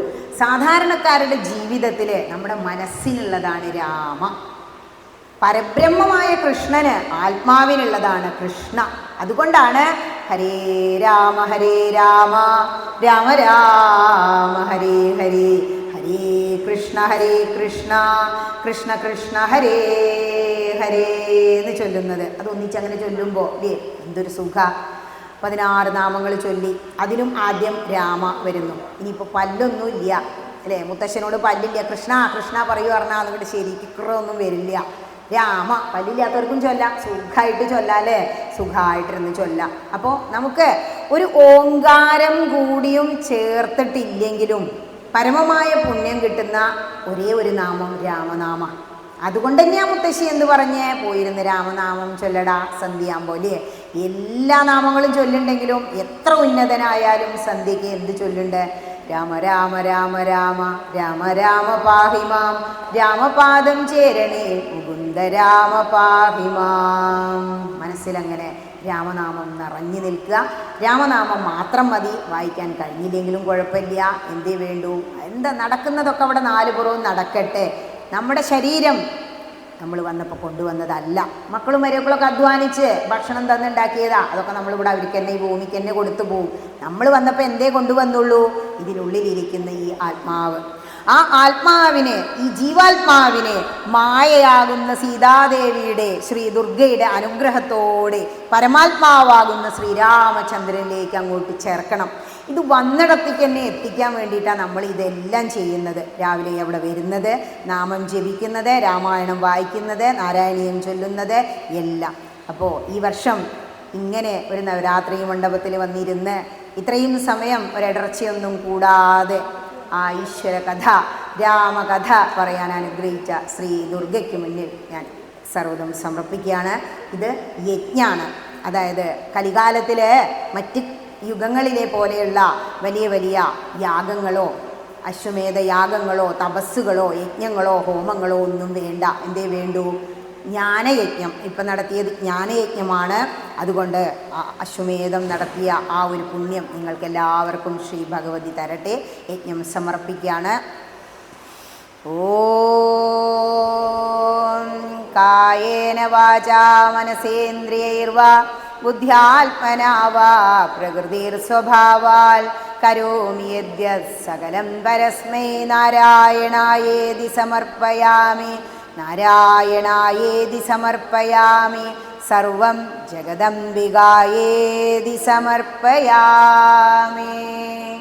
ഓം സ്വസ്തി പ്രജാഭ്യഃ പരിപാലയന്താം ന്യായേന മാർഗേണ മഹിം മഹീശാ. ഗോബ്രാഹ്മണേഭ്യഃ ശുഭമസ്തു നിത്യം. ലോകാ സമസ്താ സുഖിനോ ഭവന്തു. ലോകാ സമസ്താ സുഖിനോ ഭവന്തു. സമസ്തലോകാ സുഖിനോ ഭവന്തു. ഓം ശാന്തി ശാന്തി ശാന്തി. ഓം ഹരി തത്സത്. ശങ്ക ശരണം മേ തവ ചരണയുഗം. പവനപുരേശ രാധാകൃഷ്ണ ശരണം മേ തവ ചരണയുഗം. സാംബ സദാശിവ ശംഭോ ശങ്കർ ശരണം മേ തവ ചരണയുഗം. ദുർഗേ ഭഗവതി ദുഃഖവിനാശിനി ദുർഗതി നീക്കി തുണച്ചിടുകമ്പികേ. കഴിഞ്ഞില്ലേ? അങ്ങോട്ട് കൊടുക്കുക അവർക്ക് വേണമെങ്കിൽ.